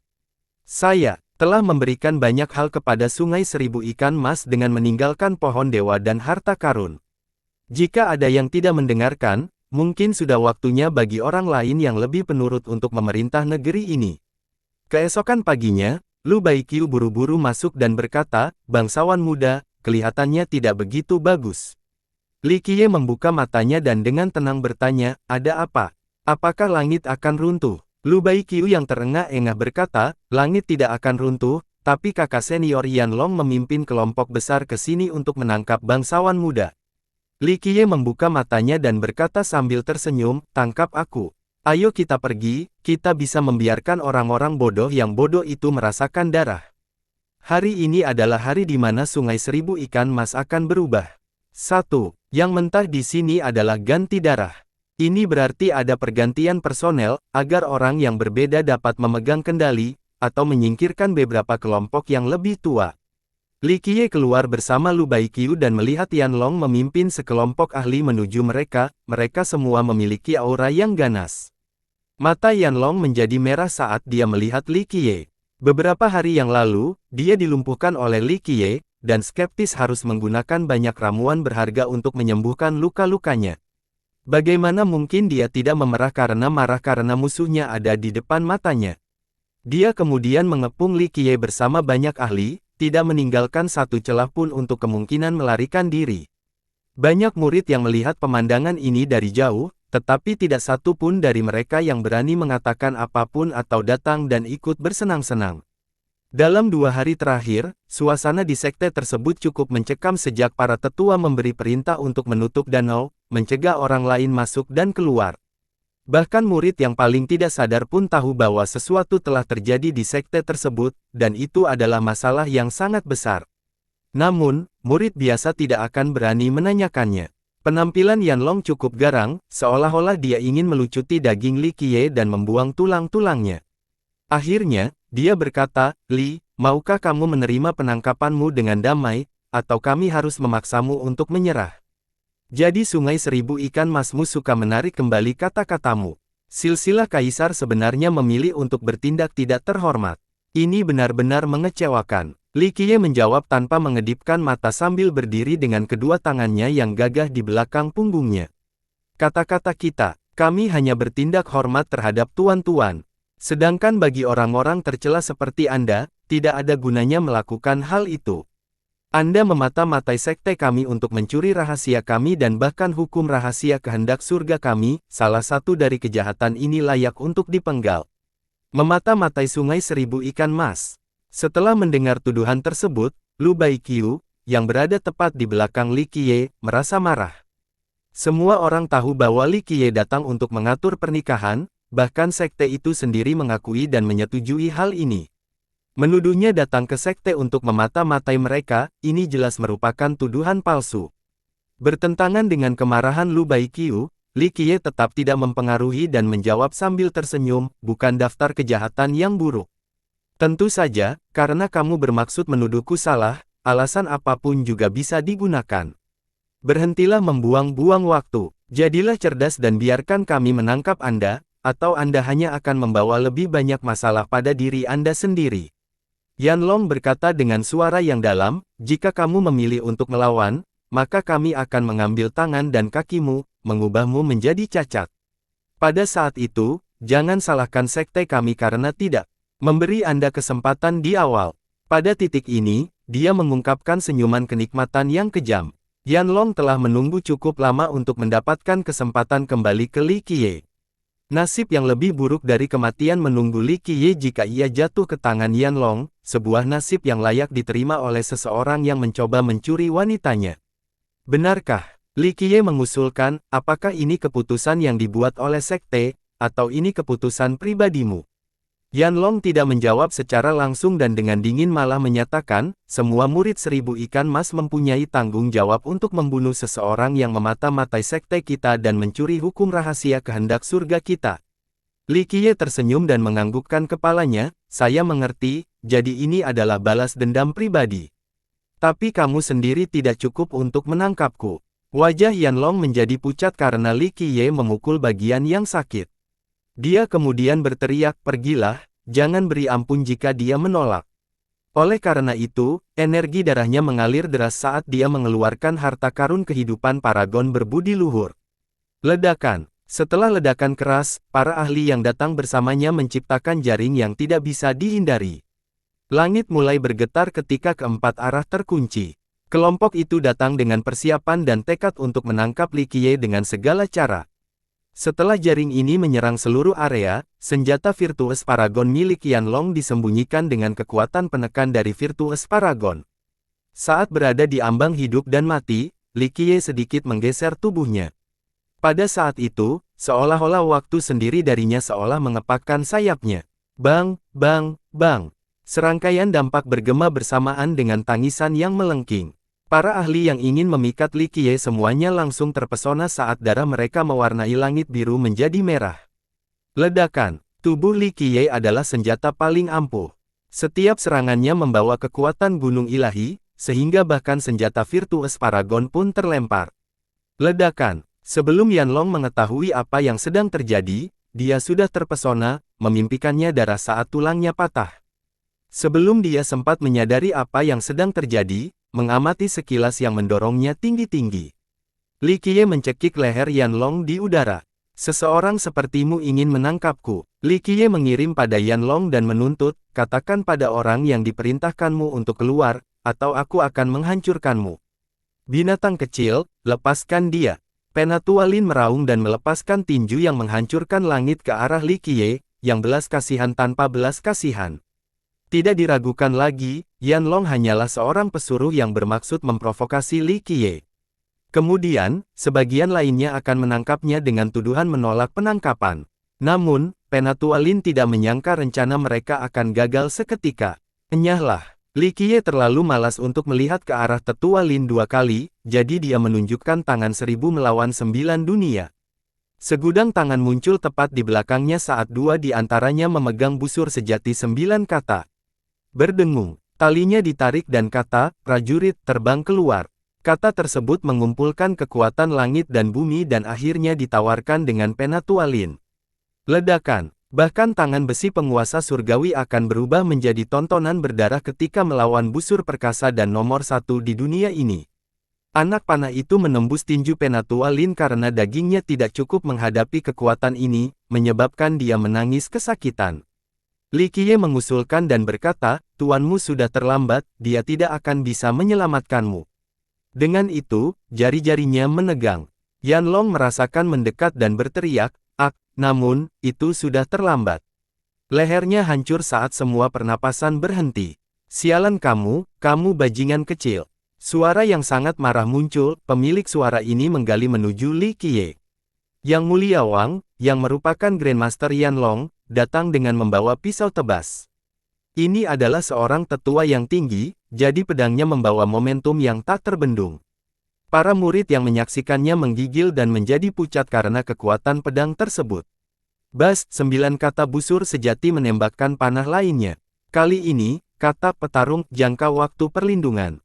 Kedatangan panah ini melahirkan alam yang tak terhitung banyaknya, tampak lapisan cahaya terbuka di hadapan Li Qiye seperti perisai raksasa untuk melindunginya. Setelah ledakan, yang memekakkan telinga, pedang dewa yang dianggap tak menghancurkan seluruh dunia ini. Ia dengan keras membanting Li Qiye ke halaman dan menghancurkan rumah itu. Lu Baiqiu melukis menjadi pas, tapi dia tidak bisa menahannya sama sekali. Dia tidak punya kemampuan untuk ikut campur dalam pertarungan sebesar ini. Menabrak, Li Qiye keluar dari puing-puing. Banyak sosok turun dari langit untuk segera mengelilingi Li Qiye. Tetua 1000 ikan mas dan bahkan beberapa tetua ada di sini. Mereka menutup semua arah sehingga Li Qiye tidak punya kesempatan untuk melarikan diri. Mata Penatua Lin hampir pecah karena amarah saat dia mengungkapkan senyuman kejam, rekan sesepuh, lihat, orang kejam ini membunuh murid kita. Tangkap dia agar dunia tidak bertema sungai 1000 ikan mas kita. Yang Mulia Wang juga ada di sini, melayang tanpa emosi sambil menatap Li Qiye. Dia kemudian memerintahkan, tangkap dia dan lumpuhkan budidayanya, lalu kita bisa meluangkan waktu untuk menginterogasinya. Semua murid yang menyaksikan menahan nafas setelah melihat pemandangan ini. Para tetua dan bahkan beberapa tetua telah muncul. Kematian Li Qiye sudah terjamin. Daois Bao Gui berlari dan berseru kaget setelah melihat situasi saat ini, Yang Mulia Wang, apa yang terjadi? Dia berjuang untuk meyakinkan kelompok Yang Mulia untuk pergi dan mengundang leluhur mereka, dia tidak menyangka hal seperti ini akan terjadi selama ketidakhadirannya yang singkat. Binatang kecil ini membunuh Yanlong, ini benar-benar tidak bisa dimaafkan. Oleh karena itu, kami para tetua muncul untuk melindungi kehormatan sungai 1000 ikan mas. Ekspresi Daois Bao Gui berubah karena dia segera memahami apa yang telah terjadi.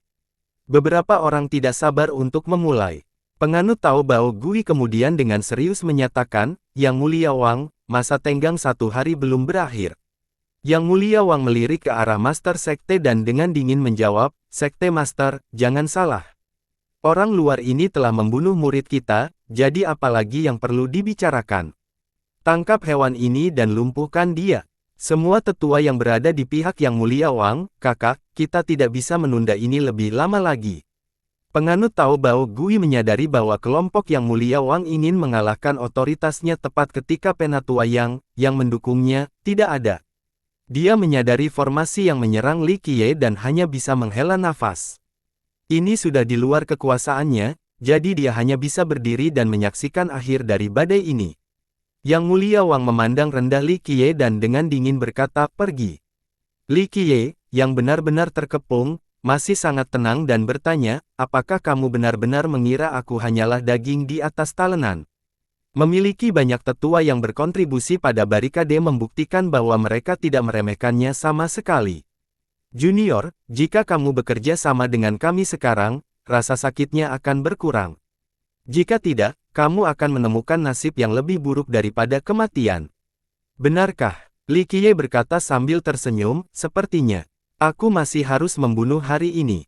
Sayang sekali, aku harus mengecewakan Kaisar Abadi Qianli. Li Qiye memegang elusif Heavenly Vase sambil melihat ke arah semua tetua dengan mata membuka. Pada saat ini, dia tidak akan menunjukkan belas kasihan dan akan membunuh semua tetua ini dengan tegas. Junior, mundur. Penatua Lin adalah orang pertama yang mengambil tindakan. Pedang ilahi diselimuti langit dengan niat membunuh yang melonjak. Udaranya sangat dingin sehingga, dengan kehadirannya, seseorang akan merasa seolah-olah terjebak di dalam penjara es. Tatapan Li Qiye memancarkan kilatan dingin saat keinginannya untuk membunuh juga meningkat. Engah, waktu tiba-tiba bergetar. Hujan darah sudah mulai turun sebelum pedang suci itu bisa mencapai Li Qiye. Faktanya, darah itu bukan milik Li Qiye, itu berasal dari Penatua Lin. Perubahan mendadak itu membuat takut para tetua lainnya karena mereka yang hendak menyerang segera berhenti. Dalam hitungan detik, danau 1000 ikan mas memancarkan gelombang cahaya abadi yang seolah-olah terbuat dari sutra emas. Cahaya abadi ini menyebar hingga ke langit dan bahkan alam semesta, menjangkau seluruh dunia. Pohon dewa muncul dari kolam yin yang. Pohon dewa yang terbuat dari emas ini tiba-tiba melonjak ke langit dan menutupi seluruh danau. Semua murid tercengang ketika mereka melihat ke atas untuk melihat pohon yang luar biasa dan menjulang tinggi ini. Mundur. Saat ini, sebuah suara terdengar. Suara ini sepertinya mampu mencakup seluruh keabadian. Tampaknya olah itu berasal dari zaman kuno. Kemunculan tiba-tiba dari suara ini membuat para tetua terkejut ketika mereka semua saling memandang. Yang Mulia Wang, dengan ekspresi cekung, berbalik untuk melihat ke arah suara itu dan berteriak, siapa? Suara membaik. Sebuah jari teracung dan mengenai Yang Mulia Wang, menjatuhkannya ke tanah seperti bola kempes. Hanya dengan satu jari, seluruh budidayanya disegel. Sebelum para tetua lainnya berhasil menenangkan diri, Yang Mulia Wang ditangkap oleh tangan raksasa dan dilemparkan ke tebing refleksi, penjara danau 1000 ikan mas. Perubahan peristiwa yang tiba-tiba ini juga mengejutkan kelompok Daois Bao Gui. Yang Mulia Wang sudah menjadi Raja Surgawi, namun dia sama sekali tidak berdaya karena budidayanya disegel dan kemudian segera dijebloskan ke penjara. Sesosok tubuh muncul tepat di bawah pohon dedalu ilahi emas dan menyatakan, renungkan kesalahanmu. Saat sosok ini muncul, 6 dao dan 8 kesedihan tampak begitu jauh sementara 9 langit dan 10 bumi menjadi tidak berarti. Sosok ini tampak seperti penguasa seluruh dunia dan segudang dao ini. Aura kaisar yang tak terpecahkan meliputi seluruh danau. Semua murid bersujud di tanah karena mereka benar-benar yakin dengan aura yang tak tertandingi ini. Kaisar abadi yang tertinggi, semuanya adalah hal yang sepele sebelum keberadaan seperti itu. Bahkan para virtues paragon pun tidak mampu menghadapi kekuatan seperti itu. Seorang kaisar abadi bisa menyapu seluruh bintang di langit dan seluruh dunia hanya dengan gerakan telapak tangan. Mereka bisa mengakhiri 6 dao dan siklus mewujudkannya sendiri. Ini adalah kaisar abadi, sebuah eksistensi yang memikul kehendak surga. Apa yang telah terjadi? Pada saat ini, keberadaan menakjubkan di keempat wilayah besar terjadi karena kemunculan aura kaisar yang tiba-tiba. Kaisar abadi. Daois Bao Gui bersujud di tanah sambil air mata mengalir dari matanya. Dia tidak bisa menahan kegembiraannya, semangat patriark kekaisaran ada di sini. Maafkan anak-anakmu yang tidak berbakti. Banyak anggota sekte yang bersujud di tanah dengan takjub. Beberapa orang meneteskan air mata karena tidak pernah dalam mimpi terliar mereka membayangkan roh Kaisar Abadi Qianli muncul di hadapan mereka. Guru besar, jauh di dalam danau 1000 ikan mas, sebuah peti mati kuno keluar dari bawah. Seorang lelaki tua yang ketakutan namun jompo keluar dan bersujud dengan saleh di tanah.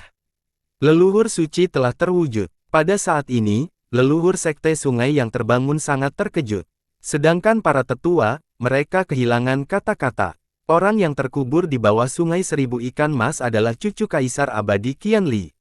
Para tetua sekte pernah mendengar tentang keberadaan yang sangat menakutkan yang tersegel di bawah danau, tetapi mereka belum pernah melihatnya.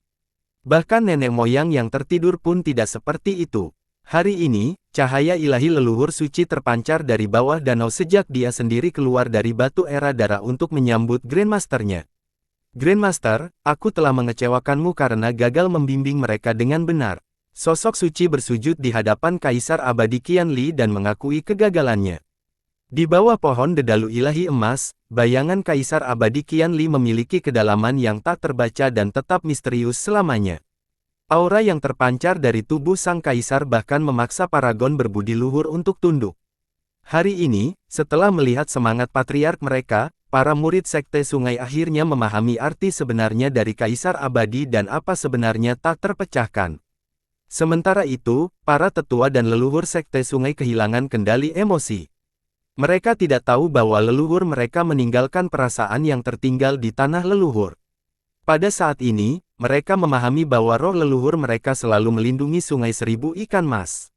Sosok misterius yang berada di bawah pohon dedalu ilahi emas ini menatap lurus ke arah Li Qiye. Saat mereka bertemu, Li Qiye hanya bisa menghela nafas dengan lembut. Mulai hari ini, Li Qiye adalah penjaga sungai 1000 ikan mas, katanya adalah keputusanku.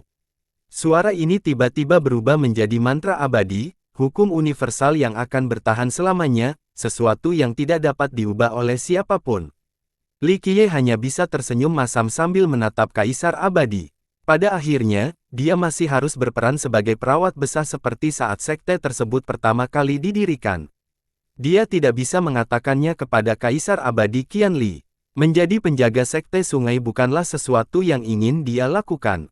Namun, terlepas dari perasaannya, dia tidak bisa mengatakannya sehingga dia hanya bisa menyamakan nasibnya sendiri. Pada akhirnya, kamu tetap tidak bisa menahannya dan harus keluar untuk menyelamatkan sungai 1000 ikan mas. Li Qiye terpaku pada dirinya sendiri. Kami dengan rendah hati menerima keputusan Grandmaster. Leluhur suci membungkuk hingga ke tanah. Bunga mulai bermekaran setelah deklarasi keputusan abadi Kaisar. Leluhur suci dengan penuh hormat memegang dekrit hukum universal yang baru dibentuk dengan kedua tangan dan terima. Semua leluhur dan bahkan leluhur dengan saleh bersujud pada keputusan tertinggi Kaisar Abadi Qianli, kami dengan hati rendah menerima keputusan Patriark. Setelah pertunjukan berbakti, Golden Divine Willow perlahan menghilang bersama dengan bayangan di bawahnya. Danau 1000 ikan mas menjadi tenang sekali lagi. Di luar keputusan tertinggi di tangan leluhur suci, seolah-olah tidak pernah terjadi apa-apa. Leluhur suci sendiri secara pribadi menyiapkan upacara akbar untuk menyambut Li Qiye ke kawasan utama sungai 1000 ikan mas. Selamat datang, penjaga kami. Li Qiye sangat tidak berdaya. Di bawah berbagai para tetua, Li Qiye bagaikan boneka yang diseret ke wilayah utama sekte tersebut. Ini benar-benar berbeda dari ekspektasinya. Dia ingin membunuh sampai sekte sungai mengetahui lebih baik, namun niat Kaisar Abadi Qianli muncul untuk menyelamatkan keturunan mereka. Akhirnya, setelah leluhur suci menyambut Li Qiye di kursi penjaga, upacara tersebut akhirnya berakhir. Dia kemudian secara khusus berbicara dengan kelompok tetua dan leluhur sekali lagi sebelum dia menyegel dirinya di bawah tanah. Pada saat ini, seluruh sekte sangat menghormati Li Qiye, tidak ada yang berani meremehkannya. Keputusan Patriark adalah otoritas tertinggi di sungai 1000 ikan mas, jadi semua orang memperlakukannya dengan penuh rasa hormat. Lu Baiqiu tidak percaya dengan perkembangan ini. Dari kemunculan sang kaisar hingga mereka memproklamirkan Li Qiye sebagai penjaga sekte tersebut, semuanya seperti mimpinya. Sungguh suatu kehormatan besar. Tidak ada orang jenius yang berani membayangkannya. Orang lain akan bergembira dengan kehormatan seperti itu, tapi Li Qiye hanya bisa tersenyum tak berdaya. Gelar Guardian mungkin terdengar megah, namun pada akhirnya, itu hanyalah peran sebagai perawat basah. Li Qiye lelah mengambil peran seperti itu, terutama karena ini adalah kedua kalinya dia menjadi penjaga Sungai Seribu Ikan Mas. Di masa lalu, tepat ketika Sekte Sungai baru terbentuk, semuanya baru saja dimulai. Li Qiye bersembunyi di balik layar dan menjadi pengasuh sekte tersebut sampai Kaisar Abadi Qianli memikul kehendak surga. Kemudian, dia akhirnya meninggalkan Sekte Sungai setelah menyelesaikan pelayaran.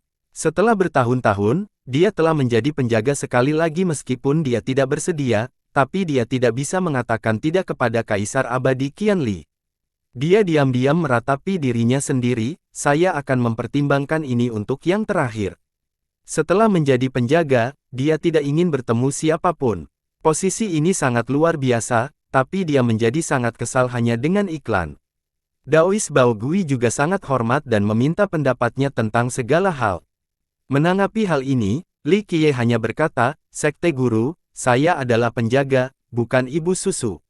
Sekte Sungai bisa berfungsi seperti sebelumnya, Anda tidak perlu datang meminta pendapat saya. Setelah permintaan Li Qiye, sang penganut Taoisme berhenti bertanya, akhirnya menghilangkan salah satu kekhawatiran Li Qiye. Setelah beberapa hari menjadi penjaga, Lan Yunzu datang dan bertanya kepadanya, bagaimana kamu melakukannya? Dia cukup dia karena ini merupakan keajaiban yang luar biasa baginya. Oh, betapa mengejutkannya melihat semangat Kaisar Abadi. Di masa lalu, banyak jenius dari Sekte Sungai tidak layak untuk hal seperti itu, tapi sekarang, Kaisar secara pribadi datang menemui orang luar dan bahkan memberikan dekrit tertinggi untuk menjadikannya penjaga. Li Qiye menyoroti Lan Yunzu dan menjawab dengan kesal, karena aku adalah penguasa wilayah ini. Lan Yunzu berpikir dan memikirkan apa yang dikatakan Li Qiye. Dia pernah mengatakan sesuatu seperti ini sebelumnya, tapi dia berasumsi bahwa dia hanya bermaksud riuh. Namun kini, kejadian baru-baru ini telah mengubah pikiran. Apakah kamu benar-benar ingin menghancurkan Sungai Seribu Ikan Mas milikku? Dia merasa takut setelah mengingat kata-katanya. Sebelumnya, dia tidak berpikir bahwa Li Qiye sendirian bisa melawan seluruh sekte, tapi sekarang dia mengerti bahwa masalah ini jauh lebih serius daripada apa yang dia bayangkan. Jangan khawatir, orang yang menggemaskan sepertimu tentu saja akan baik-baik saja. Namun, ada beberapa yang perlu dididik ulang. Li Qiye tertawa lalu menggelengkan kepalanya untuk berkata, bah, siapa yang menggemaskan? Lan Yunzu dengan kilatan marahnya. Bang, bang, bang, bang. Sekitar waktu ini, bumi mulai berguncang saat dunia suci Nether berubah. Li Qiye keluar karena terkejut ketika Lan Yunzu dan Lu Baiqiu mengikutinya tepat di belakangnya.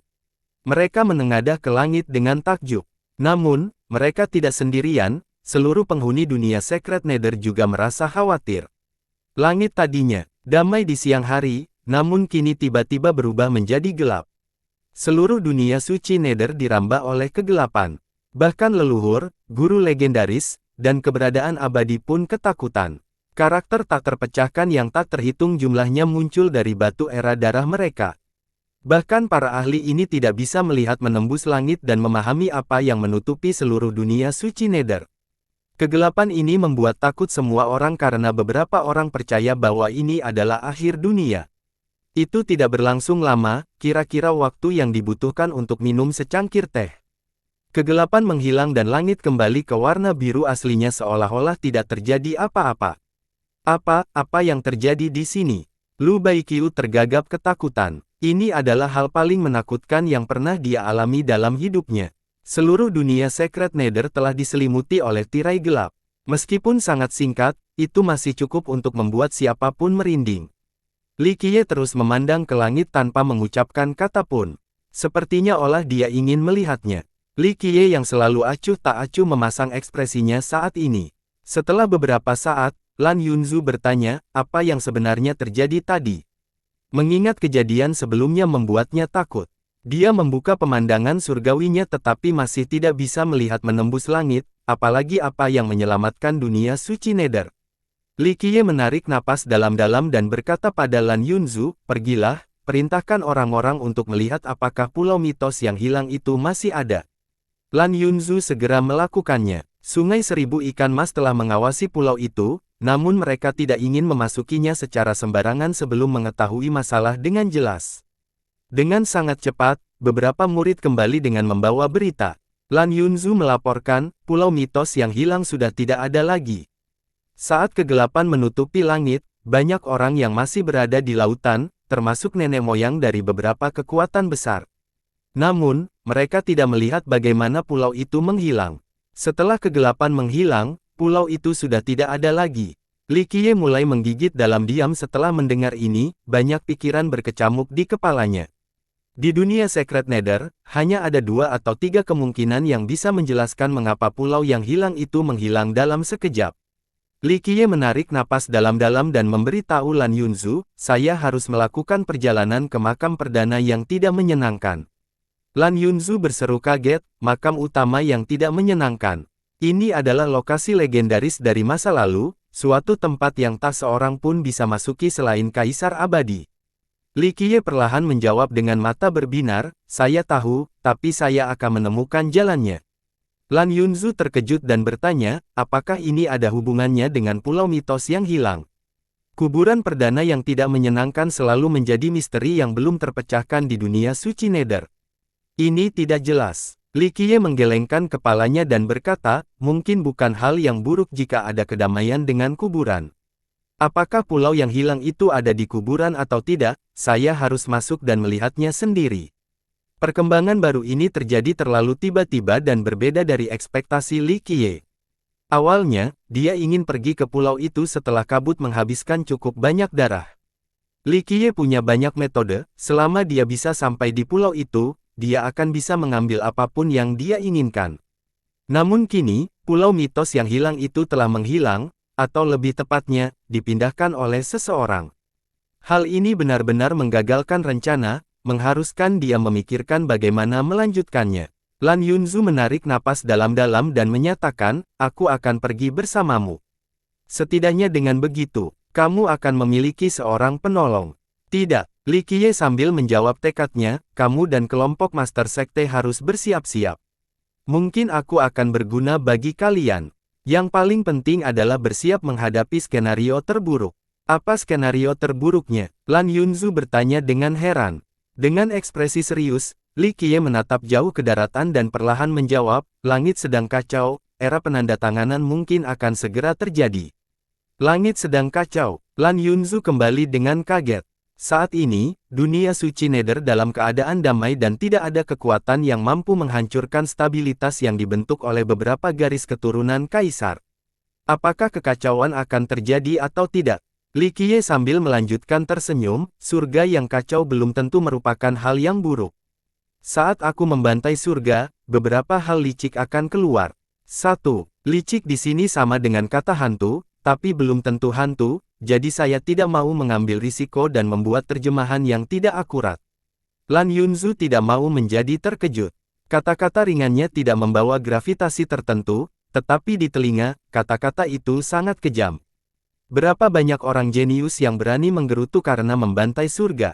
Tapi hari ini, Li Qiye membuatnya terdengar seolah-olah dia bisa melakukannya dengan seenaknya. Ucapannya diucapkan dengan nada yang paling santai, namun juga sangat mendominasi. Aku akan memberitahu tuanku dan para tetua. Lan Yunzu menjadi tenang dan menjawab. Li Qiye juga bersiap untuk pergi ke makam perdana yang tidak menyenangkan. Sebelum pergi, dia memanggil Lu Baiqiu dan bertanya, apa rencanamu? Maukah kamu ikut denganku, atau kamu akan melakukan hal lain? Li Qiye sangat menyukai Lu Baiqiu dan ingin merawatnya. Jika tidak, dia tidak akan membawanya selama ini. Lu Baiqiu berhenti sejenak dan berkata pada Li Qiye, saya ingin kembali ke Kepulauan Seribu untuk melihat keadaannya. Lu Baiqiu sangat khawatir dengan hilangnya pulau mitos yang hilang itu. Dia mencakup pulau-pulau itu, para murid, dan penduduk pulau-pulau itu. Sebagai penguasa wilayah, dia selalu bertanggung jawab atas Kepulauan Seribu dan menganggap tempat itu sebagai rumahnya. Ada warga yang mencintainya di sana serta murid-murid yang akan menyusul sampai akhir. Sekarang, setelah peristiwa sebesar itu terjadi, ada kegelisahan di hatinya, jadi dia ingin kembali untuk memeriksanya. Kalau begitu kembalilah, ada baiknya kembali dan melihatnya. Li Qiye menjawab sambil tersenyum. Dia memahami emosinya, keengganannya untuk berangkat bersamanya, jadi dia tidak memaksanya untuk pergi bersamanya. Terima kasih, bangsawan muda. Lu Baiqiu membungkuk dan berkata dengan penuh rasa terima kasih, aku memperoleh banyak hal setelah mengikutimu dan aku akan selalu mengingatnya. Bagi Lu Baiqiu, setelah mereka berpisah hari ini, dia mungkin tidak akan pernah bisa bertemu Li Qiye lagi. Keduanya bukan dari dunia yang sama. Li Qiye adalah naga surgawi sehingga suatu hari nanti, dia mungkin akan terbang hingga ke 9 cakrawala. Li Qiye tersenyum dan berkata, ikuti kata hatimu. Saya percaya suatu hari nanti, Anda akan mampu melangkah jauh. Meski sangat besar, selama Anda punya kemauan, Anda akan mampu menjangkau setiap sudut dunia ini. Aku akan mengingat kata-katamu dengan baik. Lu Baiqiu menarik napas dalam-dalam dan berkata. Secara tidak sengaja, mata menjadi basah karena hidungnya terasa tersumbat. Meskipun dia sudah lama tidak mengikuti Li Qiye, dia telah belajar banyak hal dalam beberapa hari terakhir yang akan bermanfaat baginya selama sisa hidupnya. Li Qiye menganggukkan kepalanya dan berjalan berkeliling. Dia segera pergi menemui Daois Bao Gui yang telah menyiapkan gerbang Dao untuknya.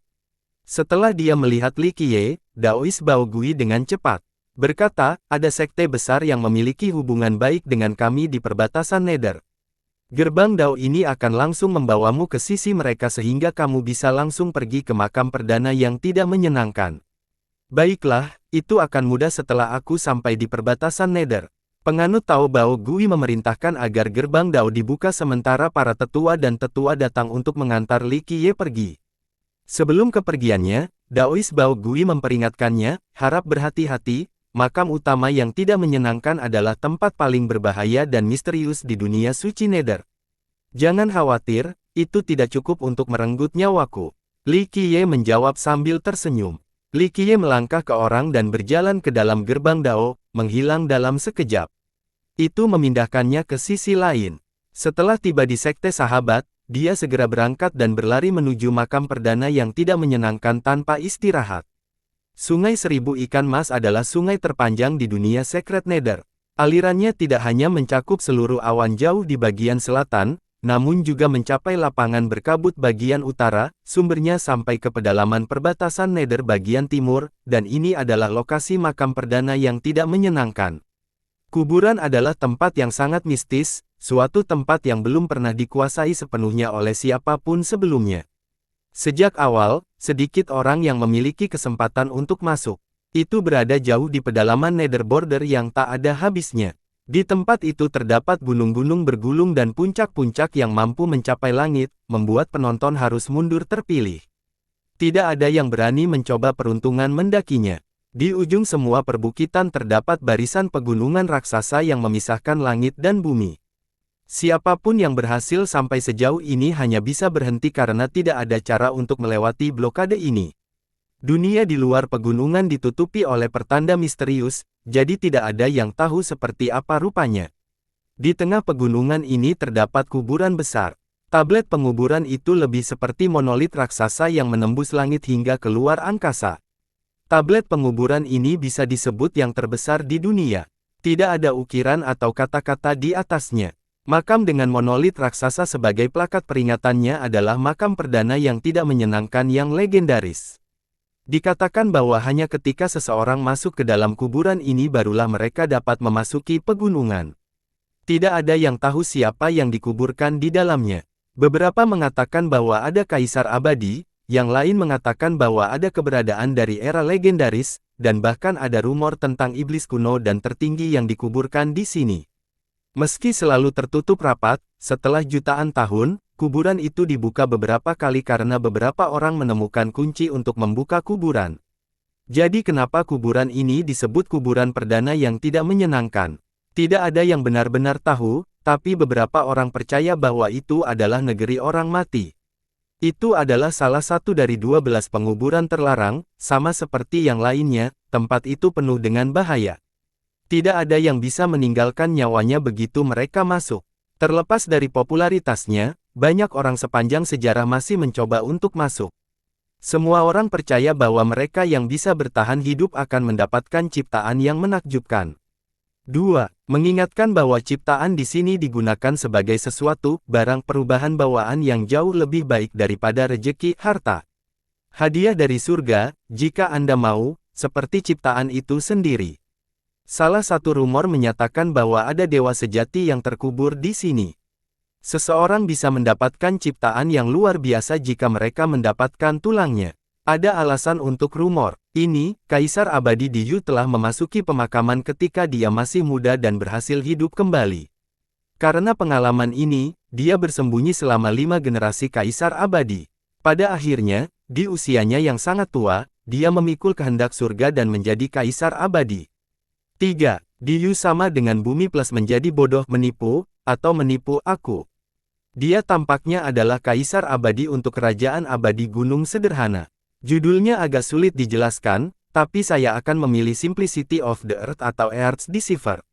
Begitu pula dengan gunung sederhana, bisa juga gunung penipu. Yu hanyalah kata bermasalah tanpa konteks apapun. Saya memilih yang sederhana karena sangat netral dan aman. Memilih yang menipu, bodoh bisa menjadi pilihan yang berisiko bagi sekte kaisar ini di masa depan. Sebenarnya aku mencoba mencari bagian tentang gunung sederhana, tapi aku tidak bisa menemukan petunjuk tentang namanya. Orang-orang mengklaim bahwa dia telah memperoleh sesuatu yang hebat dari kubur, sesuatu seperti kitab suci yang abadi, jadi itulah alasannya dia dapat hidup melalui 5 generasi kaisar dan akhirnya menjadi seorang kaisar sendiri. Kisah-kisahnya diceritakan sepanjang zaman. Dia tidak hidup paling lama setelah menjadi seorang kaisar, tetapi sejak kelahirannya hingga tanggal kepergiannya, dia jelas merupakan yang tertua. Dia berhasil bertahan selama 5 generasi kaisar dan menjadi keajaiban sepanjang zaman. Karena keajaiban ini, ada banyak cerita berbeda tentang kejadian antara kaisar dan makam perdana yang tidak menyenangkan. Namun, semua versi ini memiliki satu kesamaan, yaitu bahwa kaisar muda meninggalkan makam perdana yang tidak menyenangkan. Karena kesamaan ini, ada rumor yang menyatakan bahwa kaisar abadi di Yu memperoleh ciptaan terbesar di dalam kubur, sebuah metode untuk kehidupan abadi. Hal ini mengakibatkan banyak generasi penggarap datang untuk menggali kuburan agar bisa masuk. Faktanya, beberapa kaisar abadi telah berhasil memasuki makam perdana yang tidak menyenangkan, seperti kaisar abadi Yin Yang, kaisar abadi Fan Chen, dan kaisar abadi Mingdu. 4. Yin Yang adalah Yin Yang wajah tersenyum, Fan Chen sama dengan dunia fana, Mingdu sama dengan penyeberangan dunia bawah, berbatasan dengan kapal feri di dunia bawah. Bersambung.